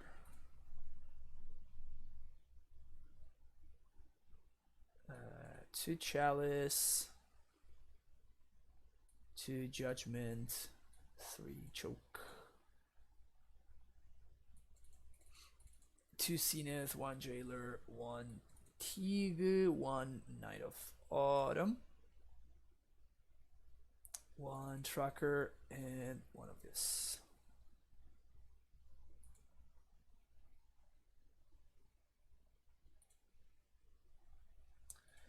Yeah, that was rough. That was rough. One thing that I want to say that I said a couple of times already, but it just keeps surprising me. My current win rate with Maverick is dangerously close to 80%, which is absurd. It's completely absurd.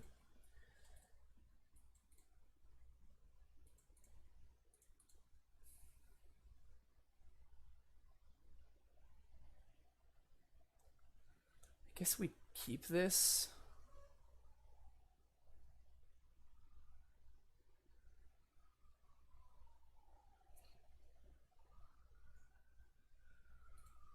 It's kind of a weird hand, but being able to answer a turn 1 Delver is kind of nice.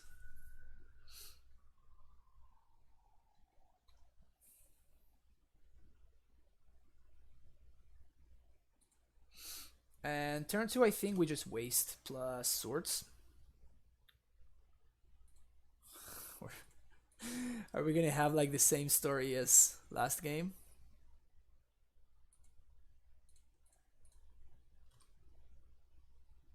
Like if they want to force this plow, that's fine with me. Yep, this is fine.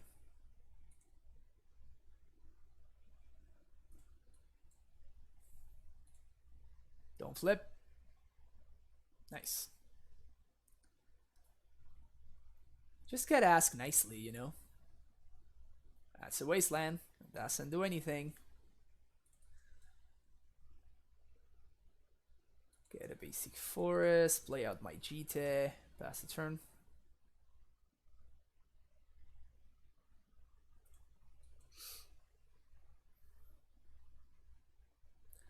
It's a fatal push. So I need to dodge 1 fetch land for 1 turn. If I dodge a fetch land for 1 turn, we're gonna be in a good spot. Minuarbea1, thank you for the follow. Alright. 1 turn. Just gotta dodge that fetch land.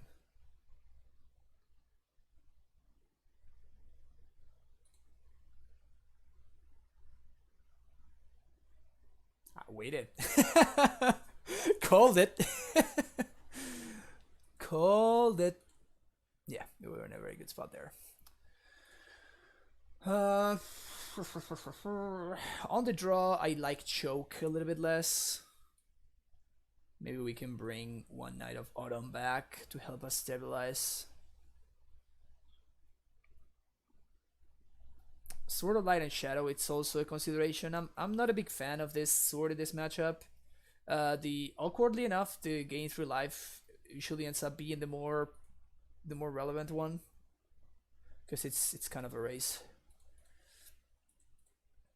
What's with all these 3-drop hands? Have I seen a 1-drop so far? Alright, there we go. That's a 1-drop. Bottom that.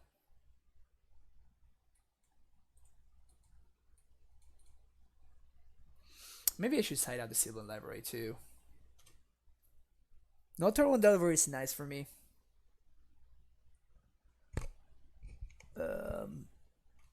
Do you think Blue White Sword would play it over? No, definitely not. Like the effects of the Blue White of the Sword of Light and Shadow are just so much more relevant than the Blue White Sword. The protection is nice. Like of course, like protection for blue and for white it's just very powerful in the Legacy format. But overall, I just don't think that I don't think that changing protection from blue for protection from white, it's worth like how significantly worse the effect is, if that makes sense.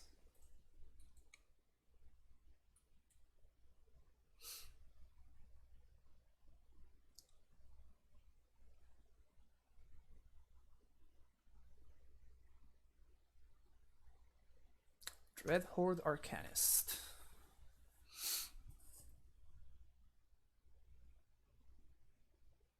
Natsunu Misawa's GT.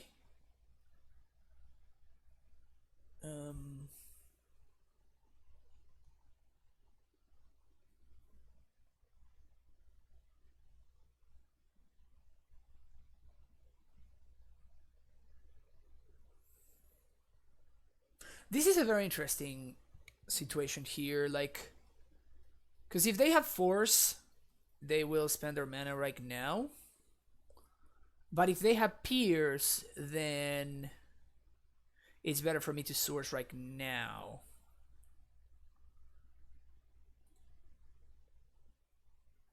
What's up, C-Mash? You're coming for the end of the stream. I think I'm going to do this right now. It's worse if they have force, but it allows me to attack, which is nice, and it doesn't make Spell Pierce an actual card.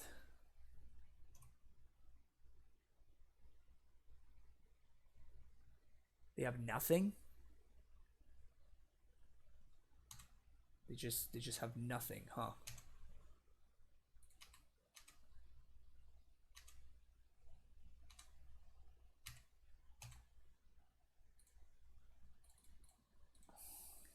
Jam a library. Is this good?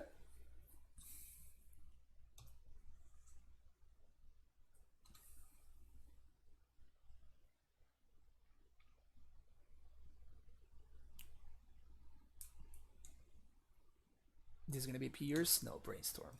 Okay. I have no idea why they're fetched first. That seems super weird to me.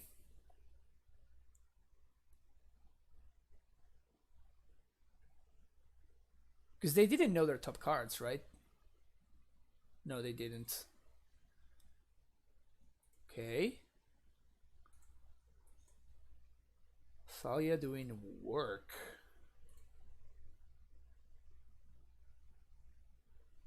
Thalia, don't have explosives, please. Liliana. That one's pretty good, I guess. I guess that one's pretty good. You got me. You got me. Okay. I think we're going to aggro this out, actually. Gross.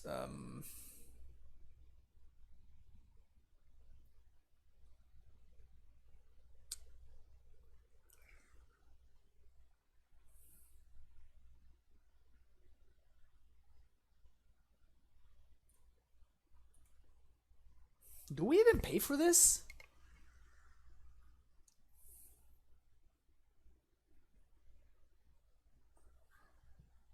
I think I pay for this one. I guess I don't pay for this, because we're going to shuffle.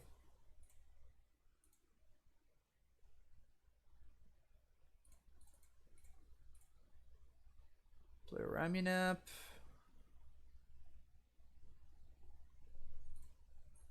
Get my value. Now we're gonna get a basic pool.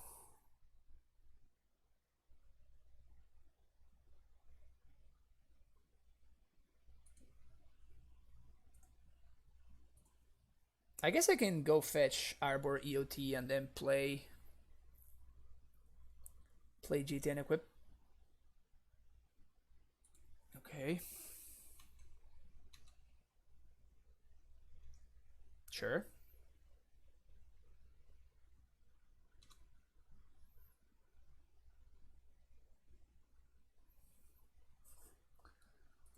Yeah, this is the very last game. This Liliana is problematic, to say the least. Problematic, to say the least, for sure. That's a Delver. Don't have a thought. Oh, this is an Angler? Holy crap.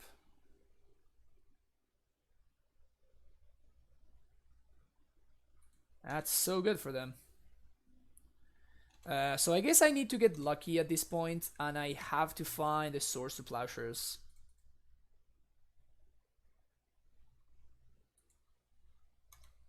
Alright, give me a source of Plowshares.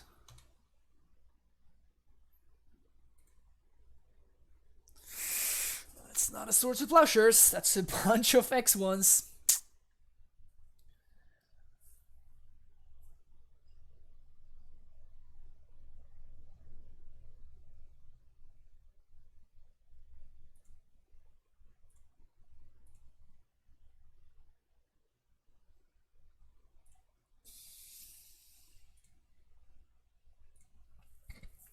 Come on, library.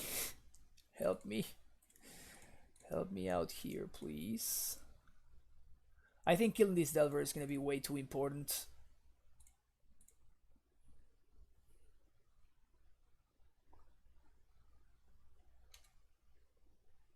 And I'm not going to like throw away this Hierarch for no reason. So they're just going to block with the Gourmet Angler, that's fine. But I gotta kill that Delver, because otherwise the clock's going to be too fast.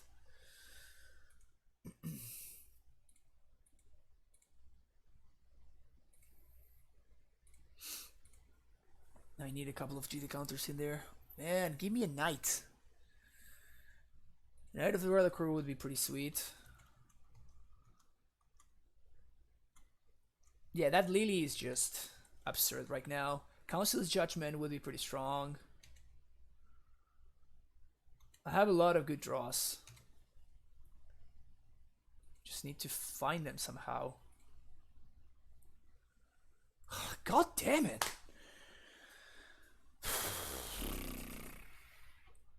Of note, this Liliana is until the next turn, so it like GT doesn't protect from the Liliana. Oh.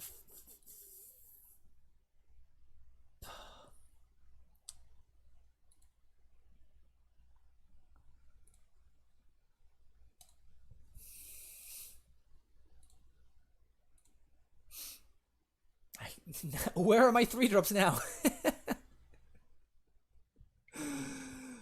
Where are my 3-drops now?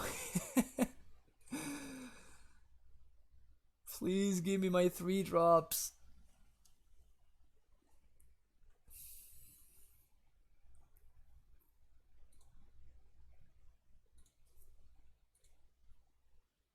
Please give me my 3 drops. And I have to fetch. What is this? Fatal push? God damn. So I need to find. I don't think I have any outs at this point now. Because I cannot chump the Angler, and I'm not going to be able to draw cards from the library, and I need to answer both. The Angler is lethal, and the Liana is going to ult next turn, so I think I'm just dead, and I don't have any outs. Wow, we whiffed for so long. Both games, like game 1, we drew 8 lands and 2 spells in the top 10 cards of our library. And now game 3, we just have a library going, we shuffled every turn, and we still found nothing but blanks. This is frustrating.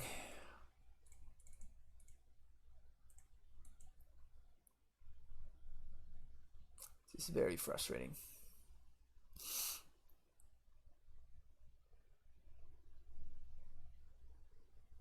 Old school, I like it. Old school. Alright, GG's. Yeah, that felt really bad. Like honestly, when we resolved that library, I thought that we were super far ahead, and then we just whiffed for forever basically. All right, 4-1, which is your average Maverick result. Where is it? Oh, there. This list is just super strong. If you are into this style of deck, this is just by far the list that I've had the best results with, honestly. It's just the straight green 1 mana base is super consistent. You very, very rarely have mana issues. You can safely play your playset of Wastelands. You have like all your toolbox of dudes. Is just very, very complete. Like you're not really lacking anything. The only thing that kind of makes me want to think about splashing black is the new card in Modern Horizons, the Engineered Plague dude. We can't CNET for it, but having access to a an Engineered Plague dude, it's a very, very strong effect. And the funniest part is that it's actually like it's a relevant body, right? It's a 2/2 Death Toucher, which is pretty big deal, honestly. It can get bolted, whatever, but still. Why the Mace? Oh yeah, yeah. So you can play Mace, but I just like all of these other lands way better, like considerably better. And if I were to play Maze of it, I would play it as the 24th land, and I don't really like it over all my other cards. You could probably play Maze of it over like Sword of Light and Shadow. Maybe play the sword in the sideboard or something.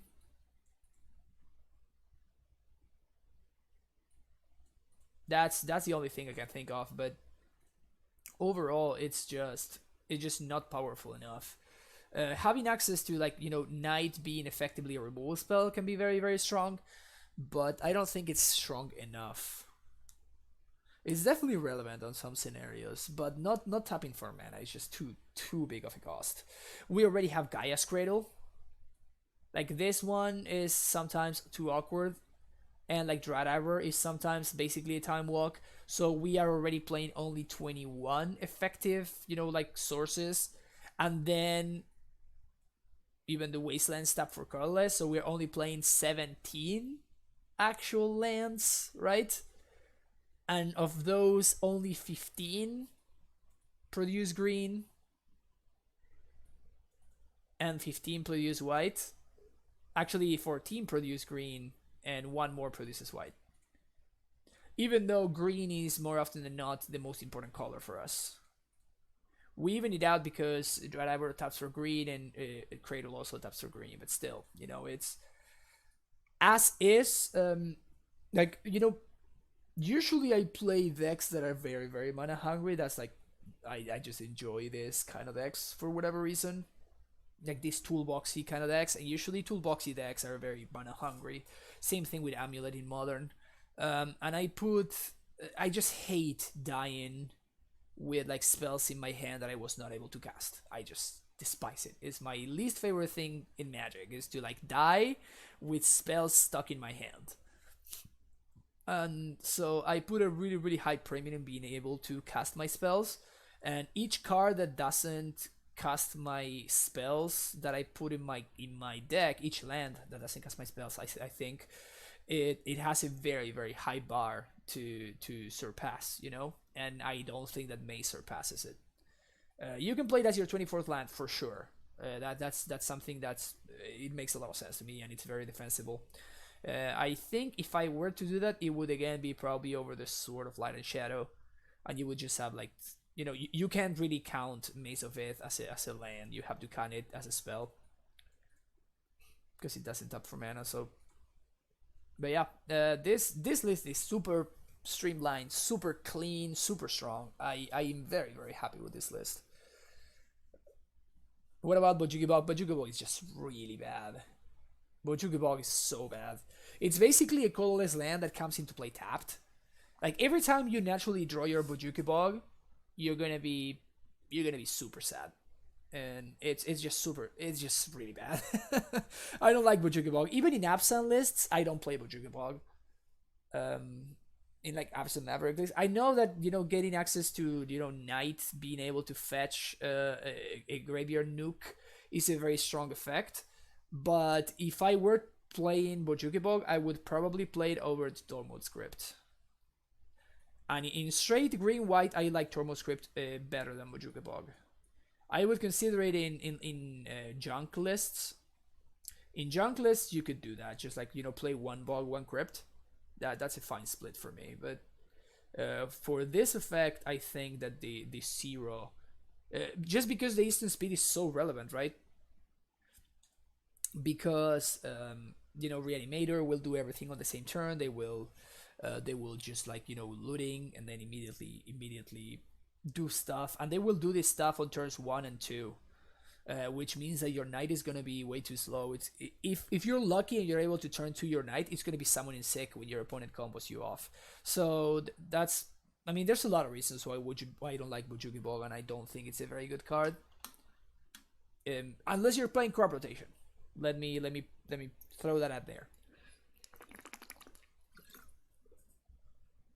But in Maverick lists, I don't think it's very good. Even in Loam, in 4C Loam, when you have Bojuki Bog, which you don't even have in Loam, by the way.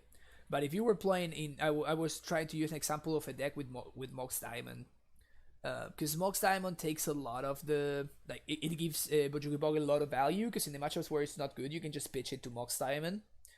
So it means that, you know, let's say like your lands deck, you know, if you have like Mox Diamond, like Dark Depths Bog, even this is kind of greedy, honestly. But let's say that you have a hand like this, you can like pitch the Bog to your to the Mox Diamond, and you can like actually cast your spells, you know, and you can crop rotation to get your Bog at instant speed. It makes way more sense in this style deck, and like depths and decks like this. It makes way more sense here than it does in a deck like Maverick, where it's basically an ETB tap land that taps for colorless, because we are not using black mana for literally anything at all. I guess Surgical Extraction in the sideboard, if that counts. But yeah, it's crazy because I keep making changes to this list, and I just keep going back to the same list because it's just so powerful. It's just so consistent. It's just so good. So yeah. How much time do I have? No, there's no way I can finish a second league. I can do like 1 or 2 matches of a second league if people are down for it. Just to throw a couple more matches in there for YouTube. And I wanted to thank everybody for hanging out today. We're streaming some Legacy today. We're streaming some Maverick. We basically I wanted to talk about this, what we have right here. This is the Modern Streamers League. It's an event that's going to begin in July, and I am a part of. A bunch of streamers. We got together and we're gonna be playing in a league where we are all gonna be playing modern decks. There's gonna be different like basically we're gonna choose decks on different seasons, and then there's gonna be like random weeks where we stream like different brews with different restrictions. So it's gonna be a fun event. You can see on that link over there, you can see who is actually in the league, and you can check it out. It's gonna be starting in July. While we're moving on this hand, I will also talk about, and we keep this hand, I will talk about how if you are enjoying the content, make sure you hit that follow button. If you want to support the stream, you can always subscribe. You can get access to these 3 sweet emotes, as well as you can get access to in my Discord. Ooh, I think I'm gonna keep this on the blind. I guess it does matter because I can do this first turn. Cool. You can get access to my Amulet Cyborg guide, and which you can find if you go to my Discord, and you can access the only for subscribers channels in there. Huh. Do I play SoFi here?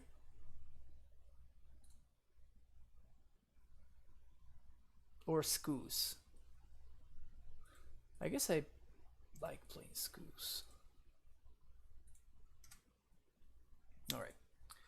Then if you want to check out my YouTube channel, you can do so within that link over there. If you want to follow me on Twitter, you can follow me at ffabulousmtg. And finally, if you want to support the stream in a different way, you can donate to the stream. And with any donation of $12 or more, I will play any deck of your choosing through a league, which should be sweet.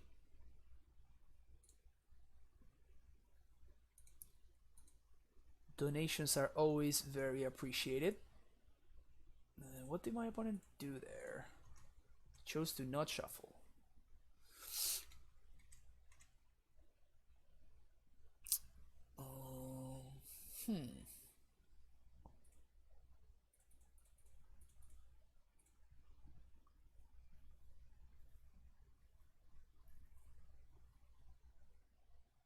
Dantec, no.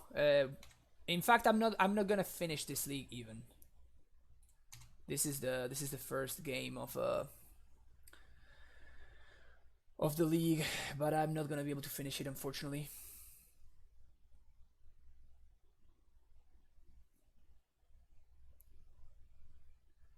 Is Exile and this Ponder worth the 1 damage? Probably. No, it's not. There's no way it is. Alright. Like, they're gonna get value from the Arcanist anyway.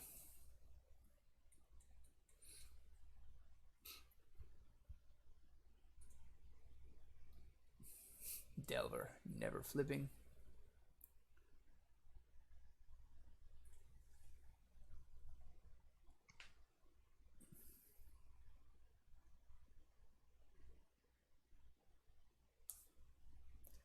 If my opponent doesn't play another threat, I'm definitely slamming this Jailer.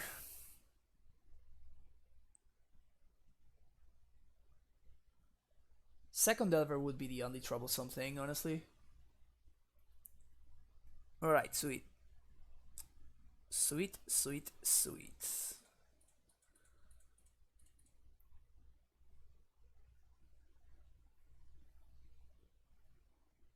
If this resolves, it's probably game winning. So if they have a force, they need to force this. What's up, Peggy Vara?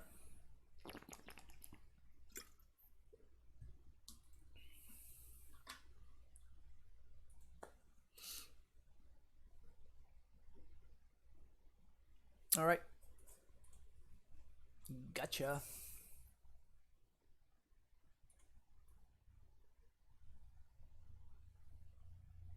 Oh. I was not thinking about Stifle. That I don't really mind, honestly. Alright, so my opponent's gonna get to draw one extra card here.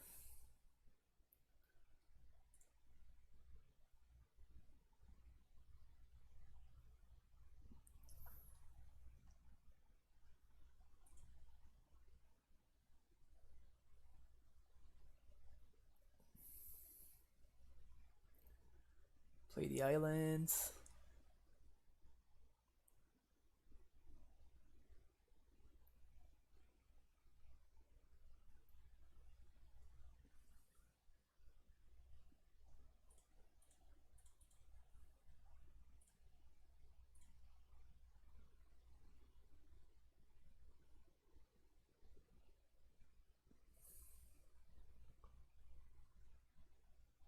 Wow.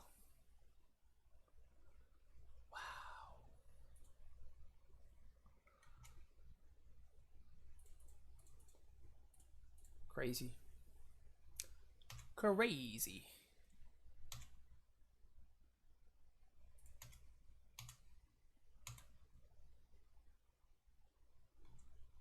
Vapor Snag. Holy crap.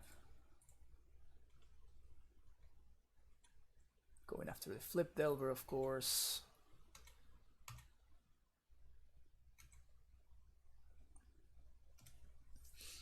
This is a really buffed Noble Hierarch right here.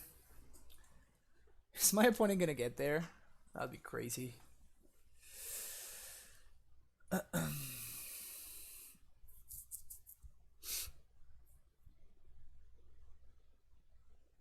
Oh yeah, the druid. This this druid's little thing, whatever, turned into sword real quick right there.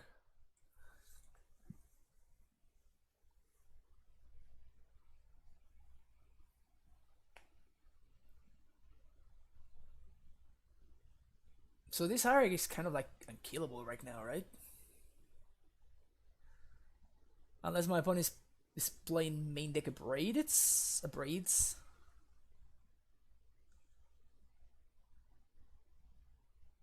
So I know about the Ponder, I know about the Lightning Bolt.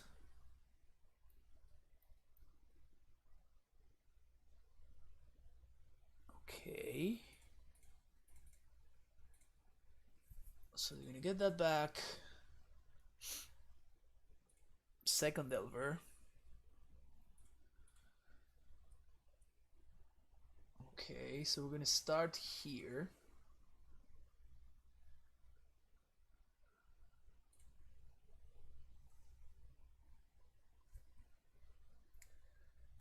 And we're going to swing with Hierarch. This Hierarch is doing so much work.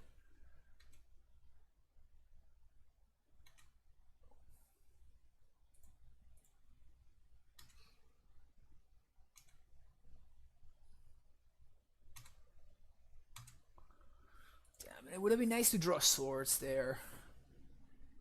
It's really risky to play this Jailer in the face of. They have Bolt and a couple of more cards.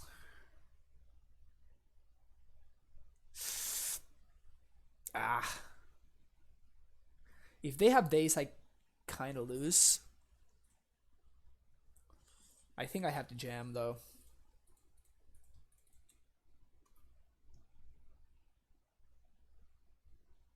I think I have to jam here. I didn't play out the fetches because, ooh, they have the force. Damn. So now they bold me EOT. And if they have another bolt, I'm dead. That sucks.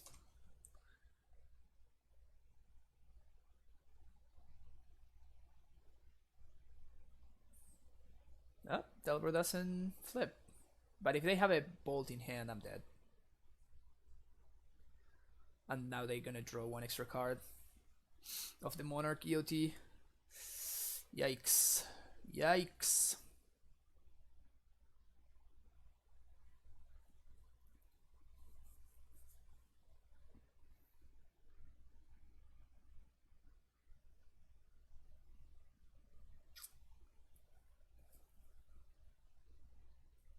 Well, this is awkward.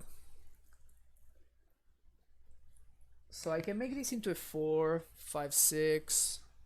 So I need to top deck exactly Swords to Plowshares.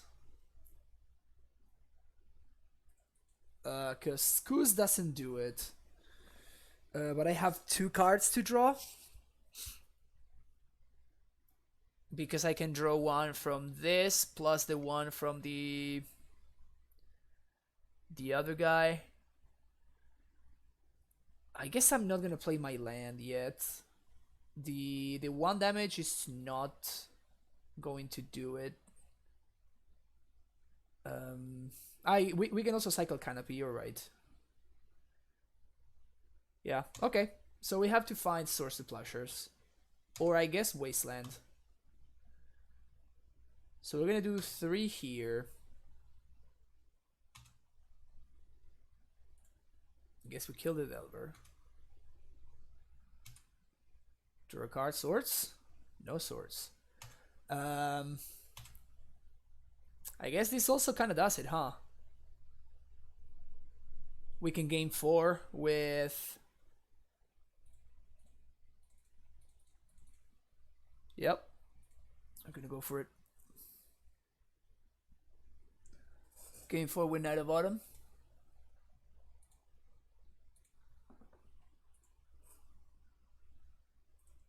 And I'm not gonna play the Hierarch, I don't think. 1, 2, 3, 4, 5, 6, 7, 8. Oh no, because this can't attack.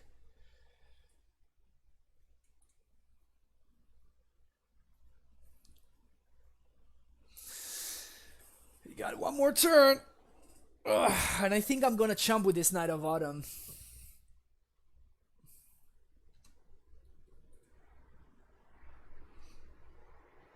Knight of Autumn gains me more life than Scooz. Ah, god damn it.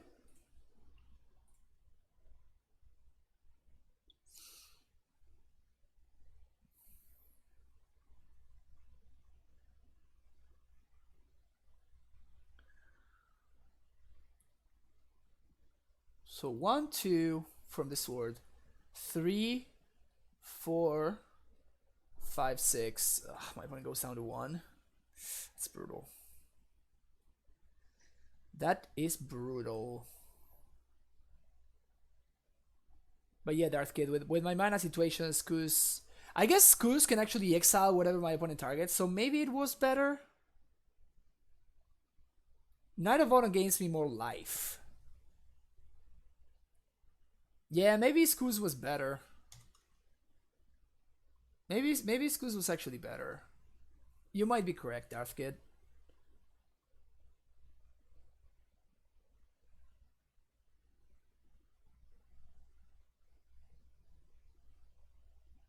You might just be correct. Yeah, so here they need to actually kill the Knight of Autumn, now that I think of it. Because I can equip the sword to the Knight of Autumn and swing for lethal with it. Yeah. Yeah, exactly. Exactly, they need to kill there. Okay, so we take 1.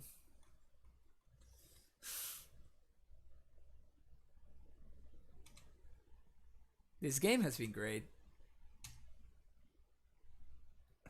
That doesn't do anything at all.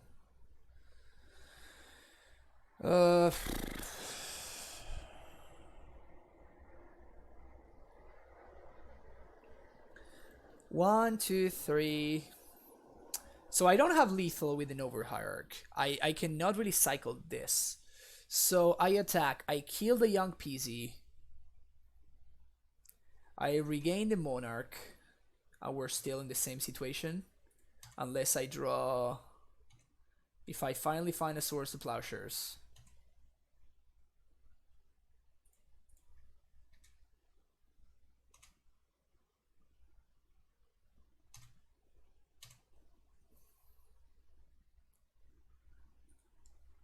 Two, 3. Excavator. Oh, Scooz is dead. I totally forgot about this, honestly. Bring down Wasteland.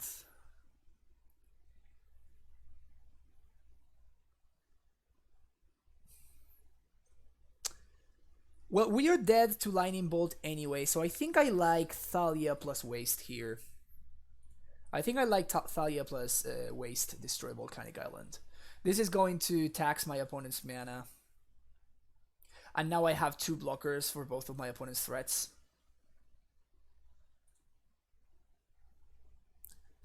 Go to discard. Sure. Discard a Verdant Catacombs. So now my opponent needs to have land plus second bolt, and that's the only way they can win this game.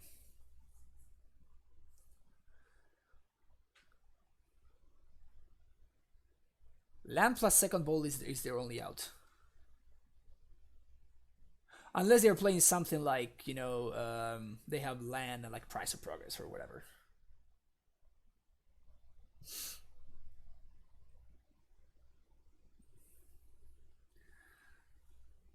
Thalia blocks the Elemental, Excavator blocks the Arcanist, and they need to pay 1 in order to flashback the bolt, so...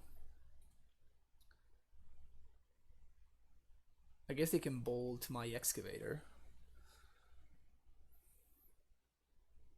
Vapor Snag. Oh, they're gonna Vapor Snag without... What? Okay.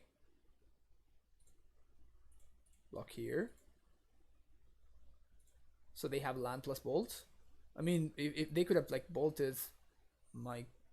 I could have been bolted just the same. This doesn't really change anything.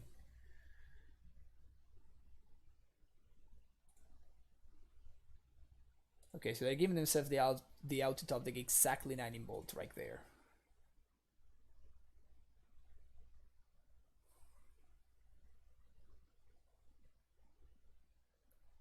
I really hope this is not a slow roll, because that would be very, very mean.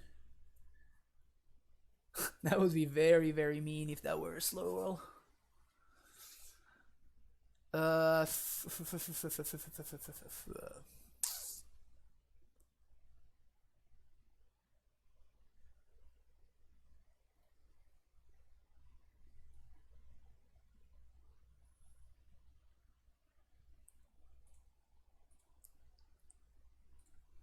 Okay.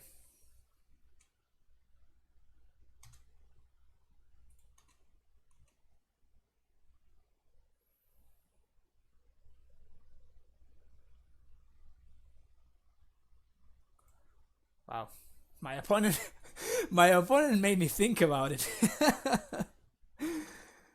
They made me think about it, that's for sure. Alright, bring in those chalices. Bring in those judgments. And a couple of chokes on the draw. More chokes on the play. Sounds about right. Take out the Jailer. Take out Zenith. Take out Tiggerino. Take out Tracker. Light and Shadow. And Sylvan Library.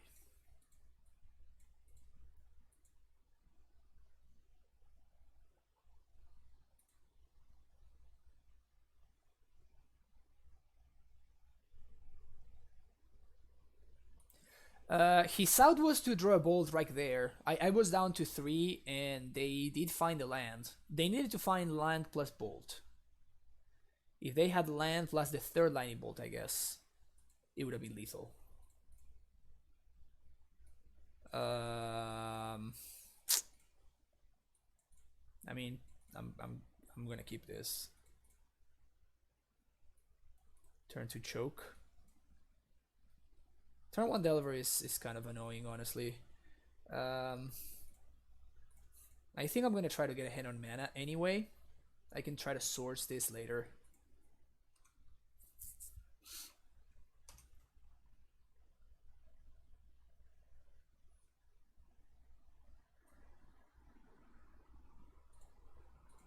Ooh, Upkeep Brainstorm. They really want to flip that Delver, don't they?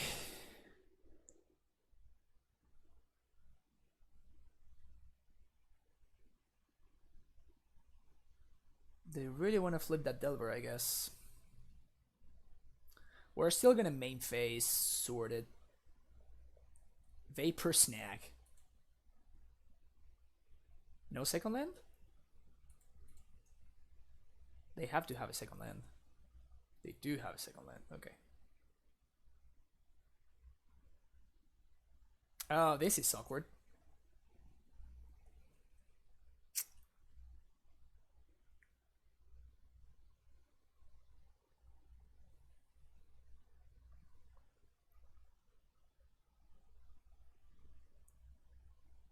I think I'm gonna sword here.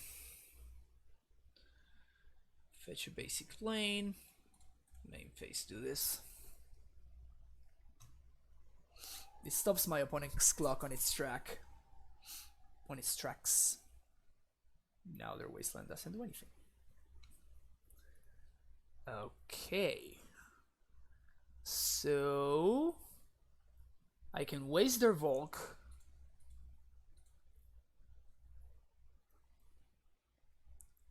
And now Thalia?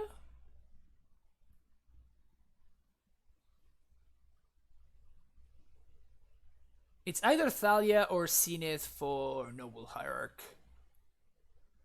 I think I like Zenith for Noble Hierarch because if my opponent wants to Vapor Snag me, then I don't care that much.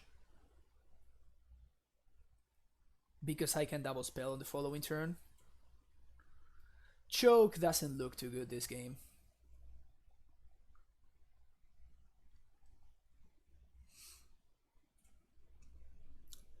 Choke not looking too good this game. Huh.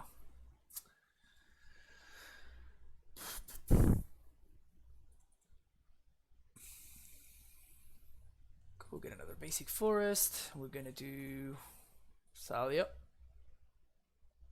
Scavenginus. Pass this turn.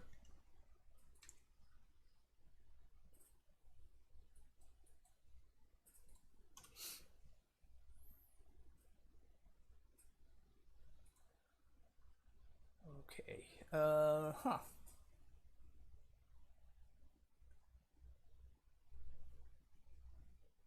Play Canopy. Play another Hierarch.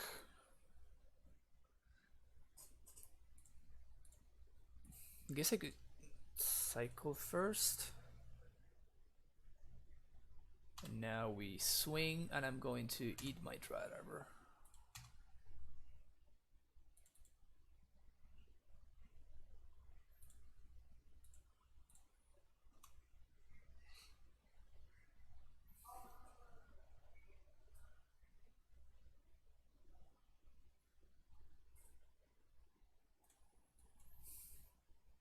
Alright, so now it's just a matter of just drawing stuff. Which, this doesn't count. This doesn't really count. And they are winning the race. So, yeah.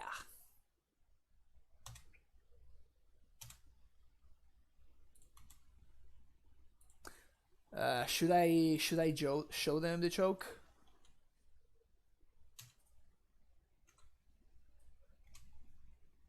I guess I will.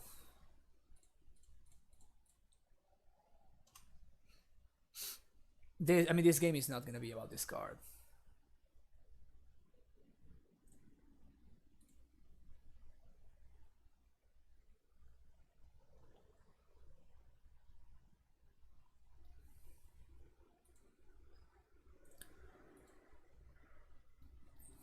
If that choke were a green sense in it though, we'd be in a really good spot.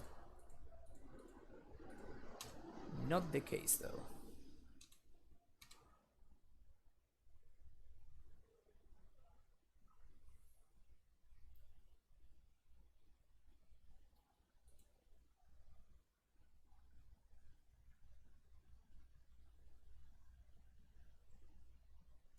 Did they draw land? Yep, they did.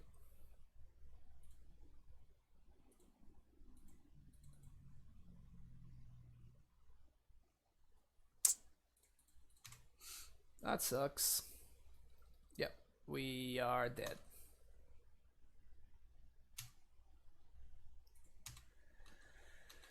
We are dead. Oh, that sucks.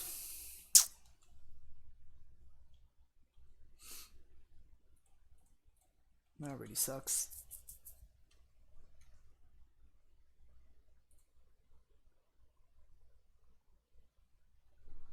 Yeah, all the games that we've lost so far were because we just drew blanks for multiple turns. That sucks. Alright, game 3.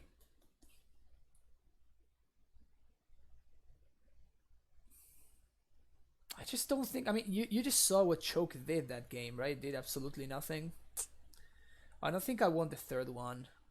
This matchup works on such thin margins that having like one card that could have been... I mean, I think literally if it were any of the cards that I sided out, we would have been in a much better spot. I guess with the exception of Gadoctig.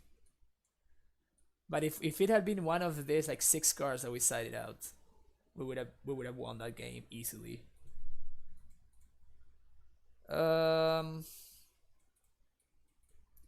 I guess.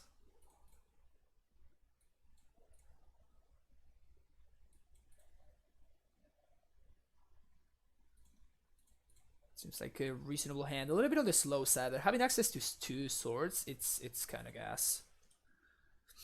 And having basics, so we don't get wrecked by wastelands and whatnot. Having knights with no lands in the graveyard against the like million lightning bolt deck is not a great feeling though. Like I don't think I want to play this out into a lightning bolt.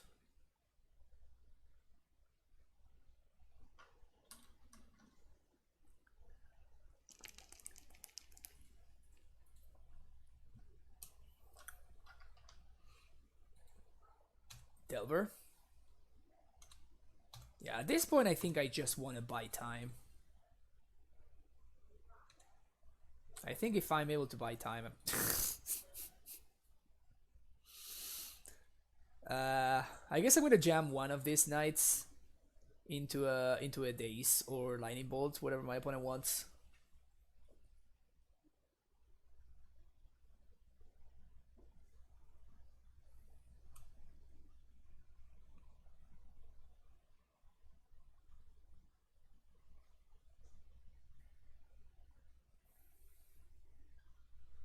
If this is true name, then I'm okay with this. Okay. That means like my knight survives. That seems pretty freaking strong for me. Second knight. Wasteland you. Sacrifice this. Go get another wasteland. Yep. This definitely seems like a good spot for me now.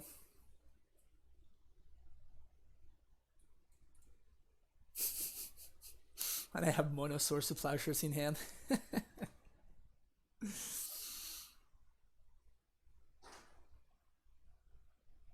My opponent cannot attack. That's hilarious.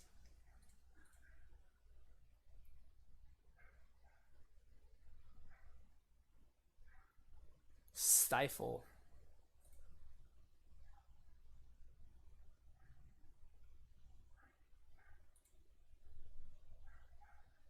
I think I just used this turn to grow the knights out of proportion.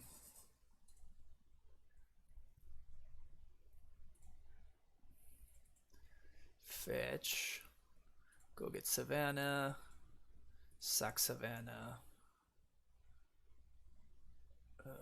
Misty Rainforest. Go get another basic forest. Alright, go.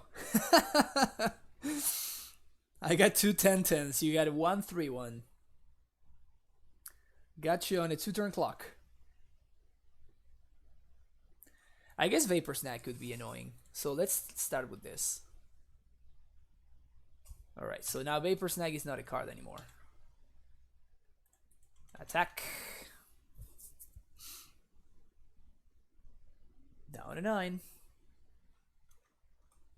Get one turn. Yeah, tribal plowshares. That's funny.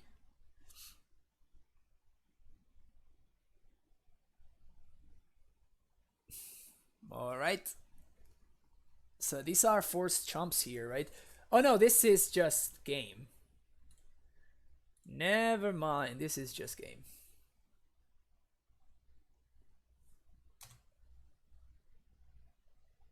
Yep. Sick. All right. This is gonna be the last. This is gonna be the last match of the day.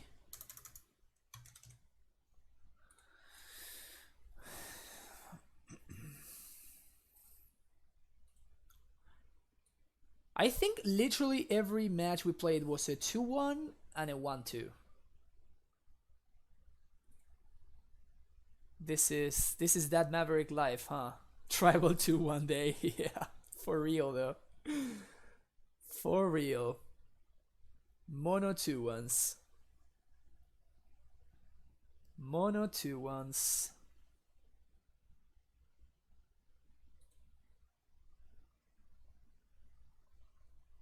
Mono 2-1s.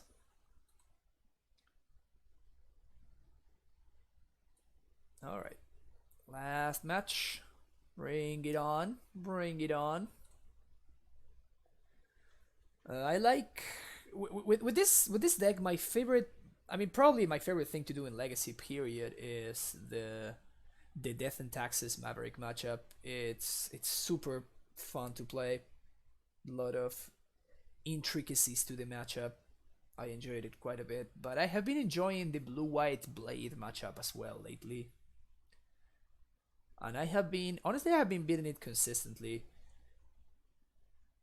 I have been beating it consistently. I find that the things that I lose the most are elves, which is just, it's a matchup you should probably just like give up. It's just not worth trying to fix. Like Zealous Persecution doesn't make it considerably better. It does help a little bit, but you're still like a massive underdog. So I don't think it's really worth to like try to fix the matchup, quote unquote. Do we keep this? Probably do. Know what my opponent might be on, but there's some matchups where this hand is just awful.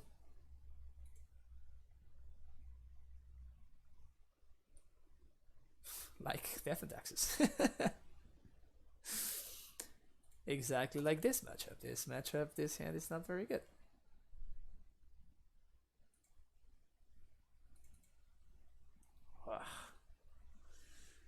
Drawing multiple Thalias against the NT is...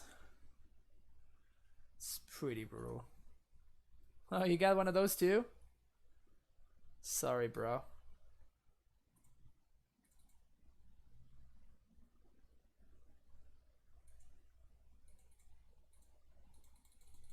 If they have a mom, this is disaster. But if I miss a land drop next turn, I basically will immediately lose the game. So, yeah.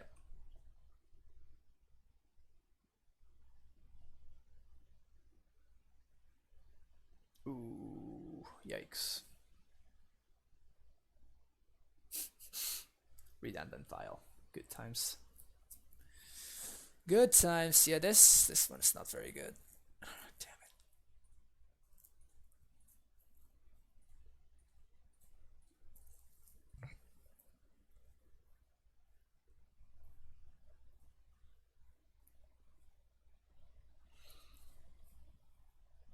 Sword in the Thalia feels so bad. In fact, it doesn't even unlock my hand, honestly. Maybe I should have just played out the Thalia, honestly, just to trade. That's kind of unbeatable. Yeah, I should have definitely played out the Thalia last turn.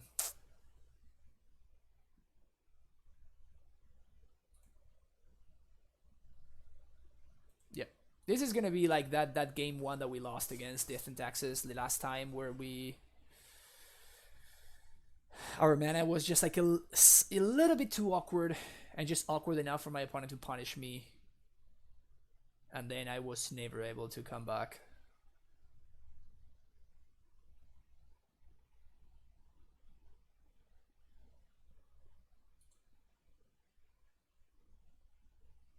Yeah, okay. I feel inclined to concede here. We're gonna give it like a couple more turns, but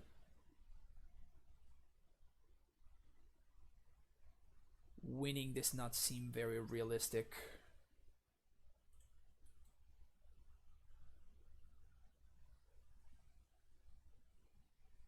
It's fine. There's games 2 and 3 still. There's still games 2 and 3.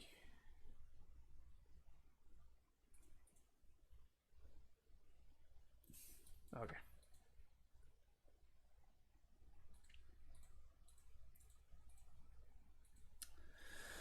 Alright, so this is how we sideboard. They got stupid Thalia. So bad.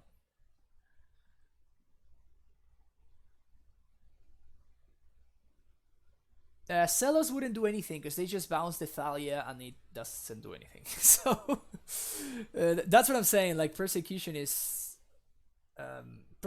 like it's a very good card, but I don't think it's worth making your mana a lot worse.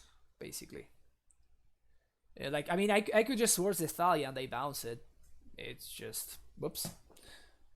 It doesn't really change anything, right? Like removal spells were not good in that scenario, and my opponent even had a Violent too, so they can immediately replay the Thalia to keep the clock going.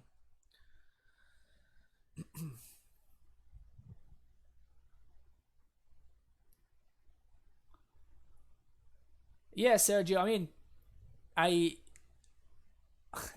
how can I say it? I think I produce a decent amount of amulet content, so I'm confident that people cannot really get upset when I stream something else, and I do enjoy playing Legacy a lot. So I think it's it's something else that I guess I keep this. It's another aspect of me as a Magic player, I guess,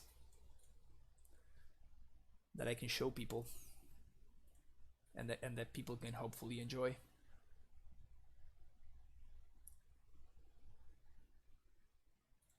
Okay, so here we're gonna Zenith for Hierarch. Like if I had the Dryad Arbor in the deck instead of in my hand, this hand would be the nuts, because I would have been able to Arbor on 1, then Knight on 2, or like Councils on 2, which would be very, very powerful. As is, we're kind of in a rough spot here. I mean, we're not in a rough spot, it's just like it's very tempo negative, I guess. That's not a bad draw at all, actually. So let's start here with Judgment. And it's very important to like beat Death and Taxes in tempo. So I think that doing all of this stuff right now, it's gonna be important. And next turn, like if they do actually go for GT or whatever, then we can like punish them by Zenithing for Knight of Autumn. Like when they get ahead of you on tempo, that's when you lose against DNT. That's a better school. Just waste there. Let's play a Knight, which will most likely get sworded. No? No swords? Okay.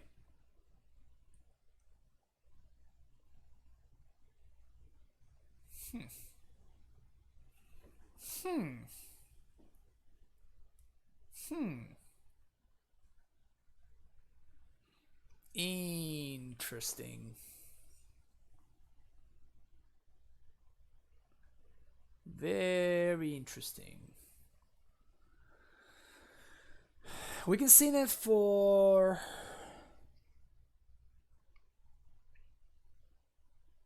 Probably Tracker.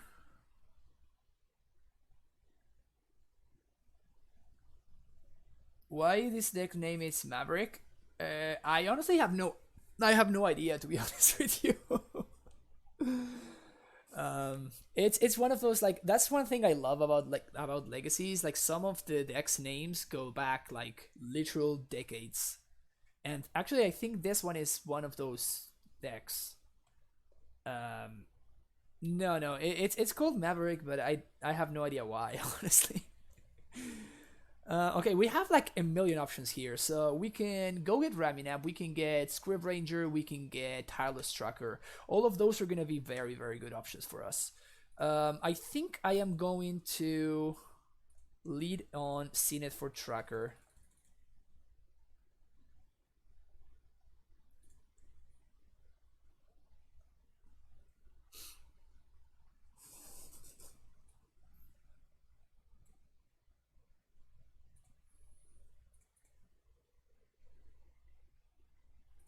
And I'm gonna sack the Dry Diver, even though it kind of sucks, because I can bounce and replay the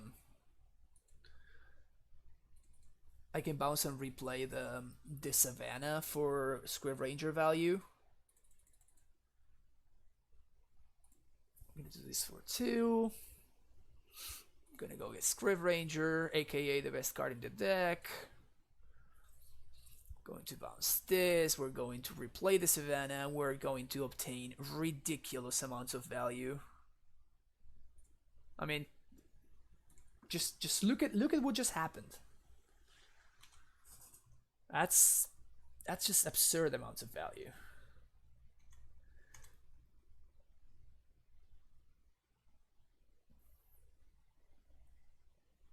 My opponent can get a Battle School in play, which is fine. What I do care though is about this Misawa's Jite. That one's gonna be problematic.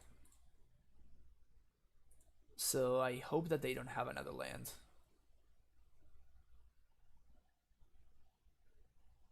If they do have another land, we're gonna be in trouble now. Definitely gonna be in trouble now. Oh, they have Jailer? Gross. That one's actually not that terrible for us. Let's see what they target. They probably have to target the Scrib Ranger, actually. Yeah, that makes a lot of sense to me. It's probably fine.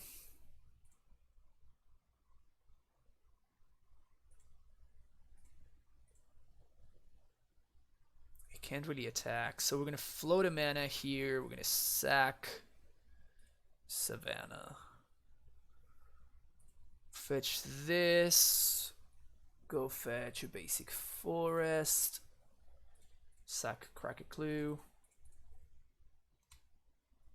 Okay. Ooh, okay, so is Light and Shadow better than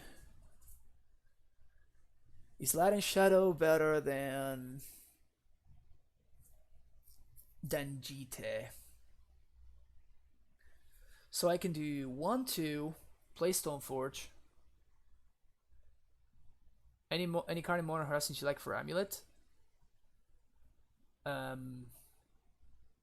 are a couple of options that are okay, that I will definitely test, but nothing that I like fell in love with, you know.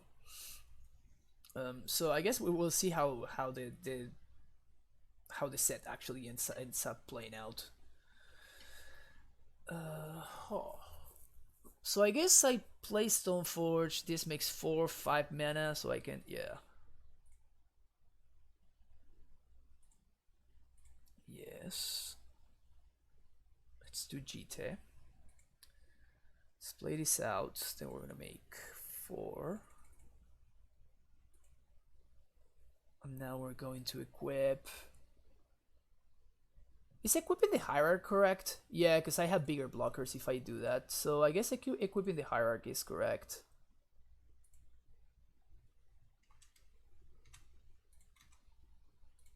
Although I guess I guess equipping the Knight was better. Yeah, because I can just I don't think I want to get back to Dread ever. No.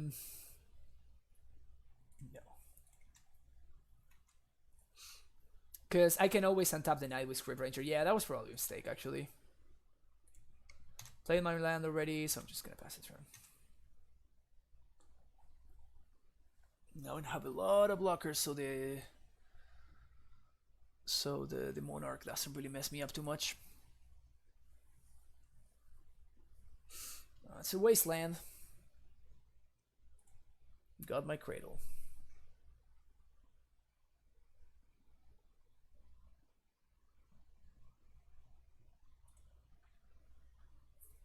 It seems to me like I got just a little bit too much going on.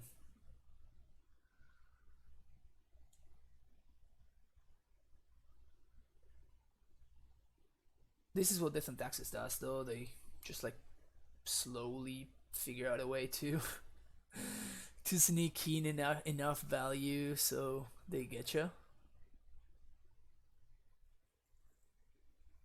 Really struggling over there.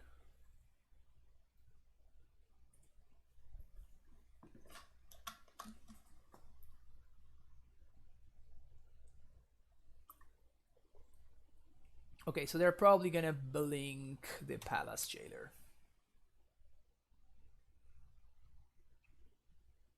Yeah. That way they regain the Monarch.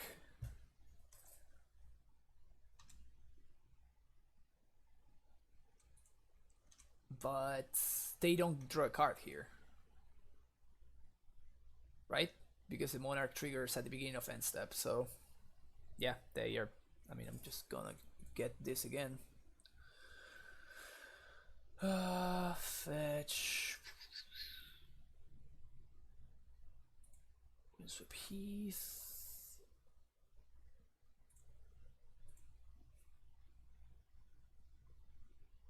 That's fine.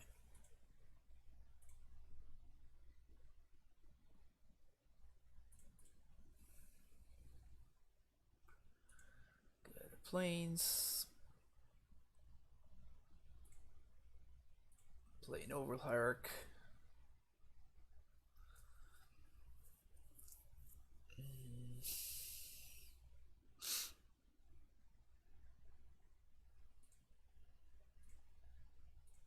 Play Jite. Fetch for Savannah. Float a mana. And tap. Equip Jite. Swing. Give me my knight back, please. I think Driver can stay there. Couple of GT counters are nice. Nope. And that's gonna be it. And now I even have Source of Plowshares because I can untap the Noble Hierarch instant speed. Seems good. Seems good.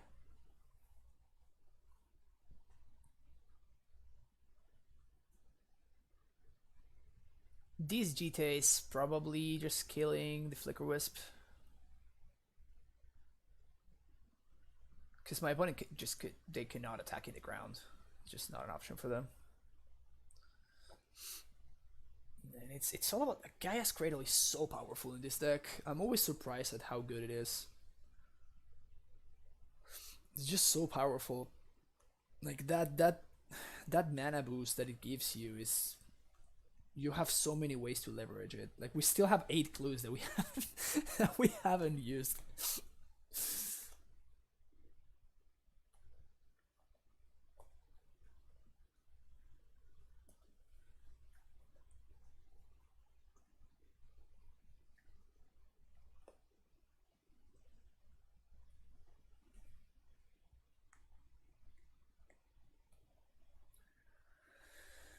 All right. Opponent, one time. Do something.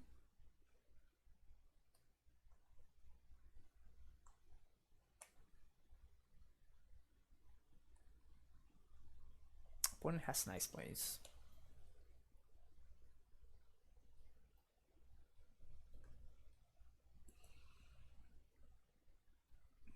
What is this Batter Skull though? Yikes.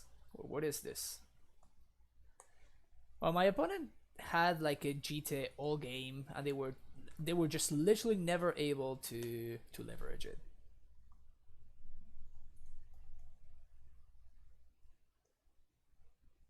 Okay, let's do it again.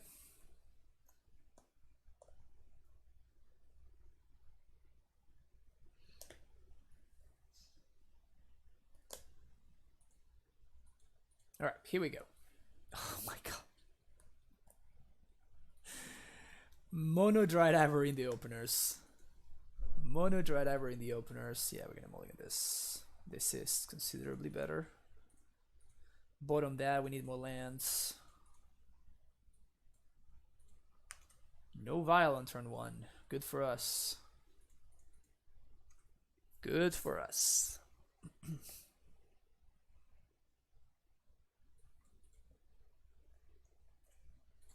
No swords. That's nice.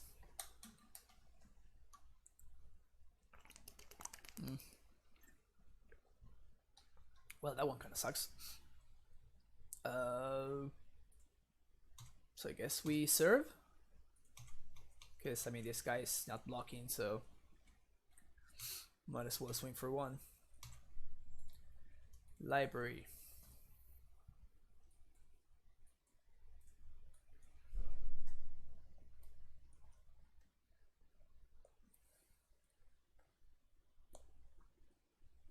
Gross.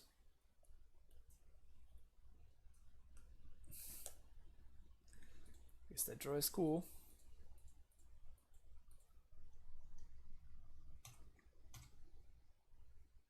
Swing. If I untap with Knight, I'm going to like my spot a lot. Never mind. I guess not.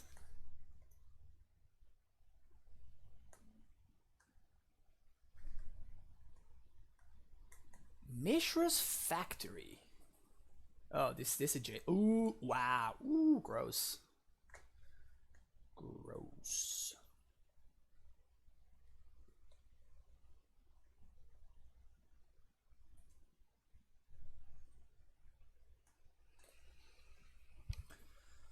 I think I need to answer this ballista right now, unfortunately.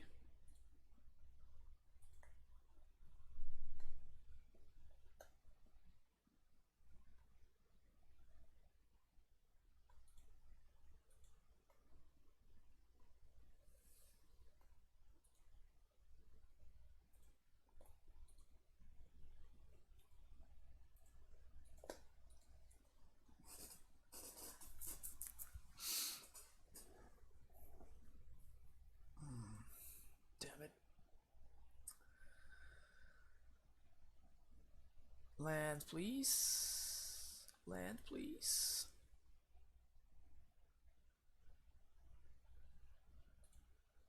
Ugh.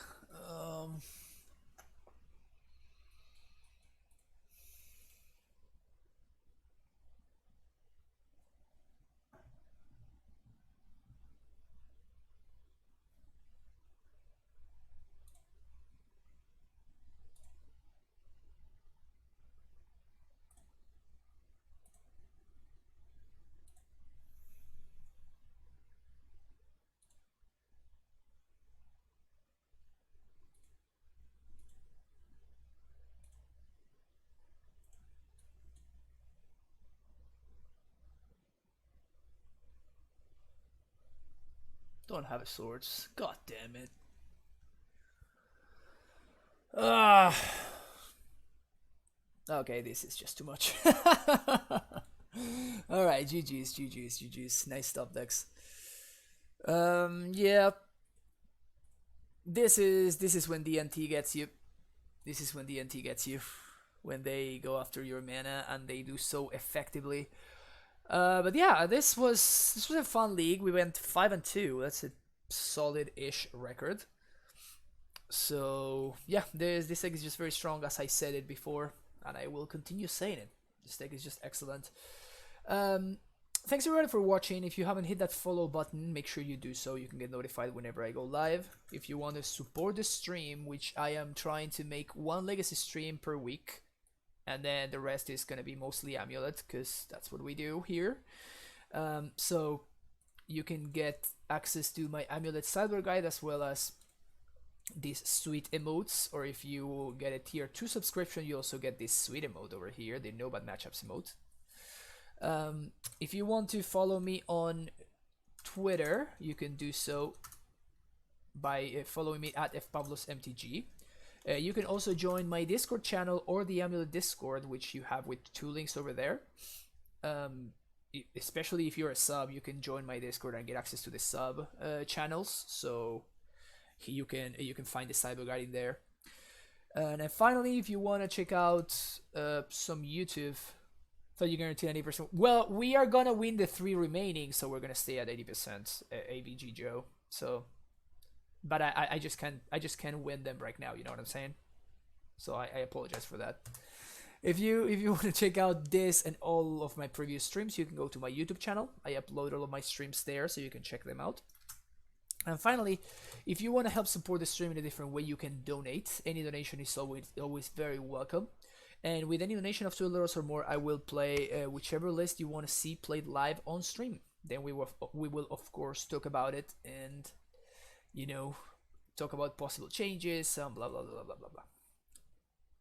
Anyway, let's go raid. We can go raid Julian. Yeah. Let's go raid Julian. All right.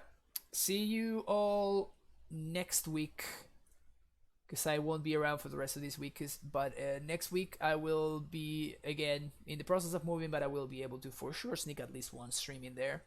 So see you all next week. Have an amazing weekend, and see you soon. Bye bye. All right, loading the raid. 3, 2, 1, go.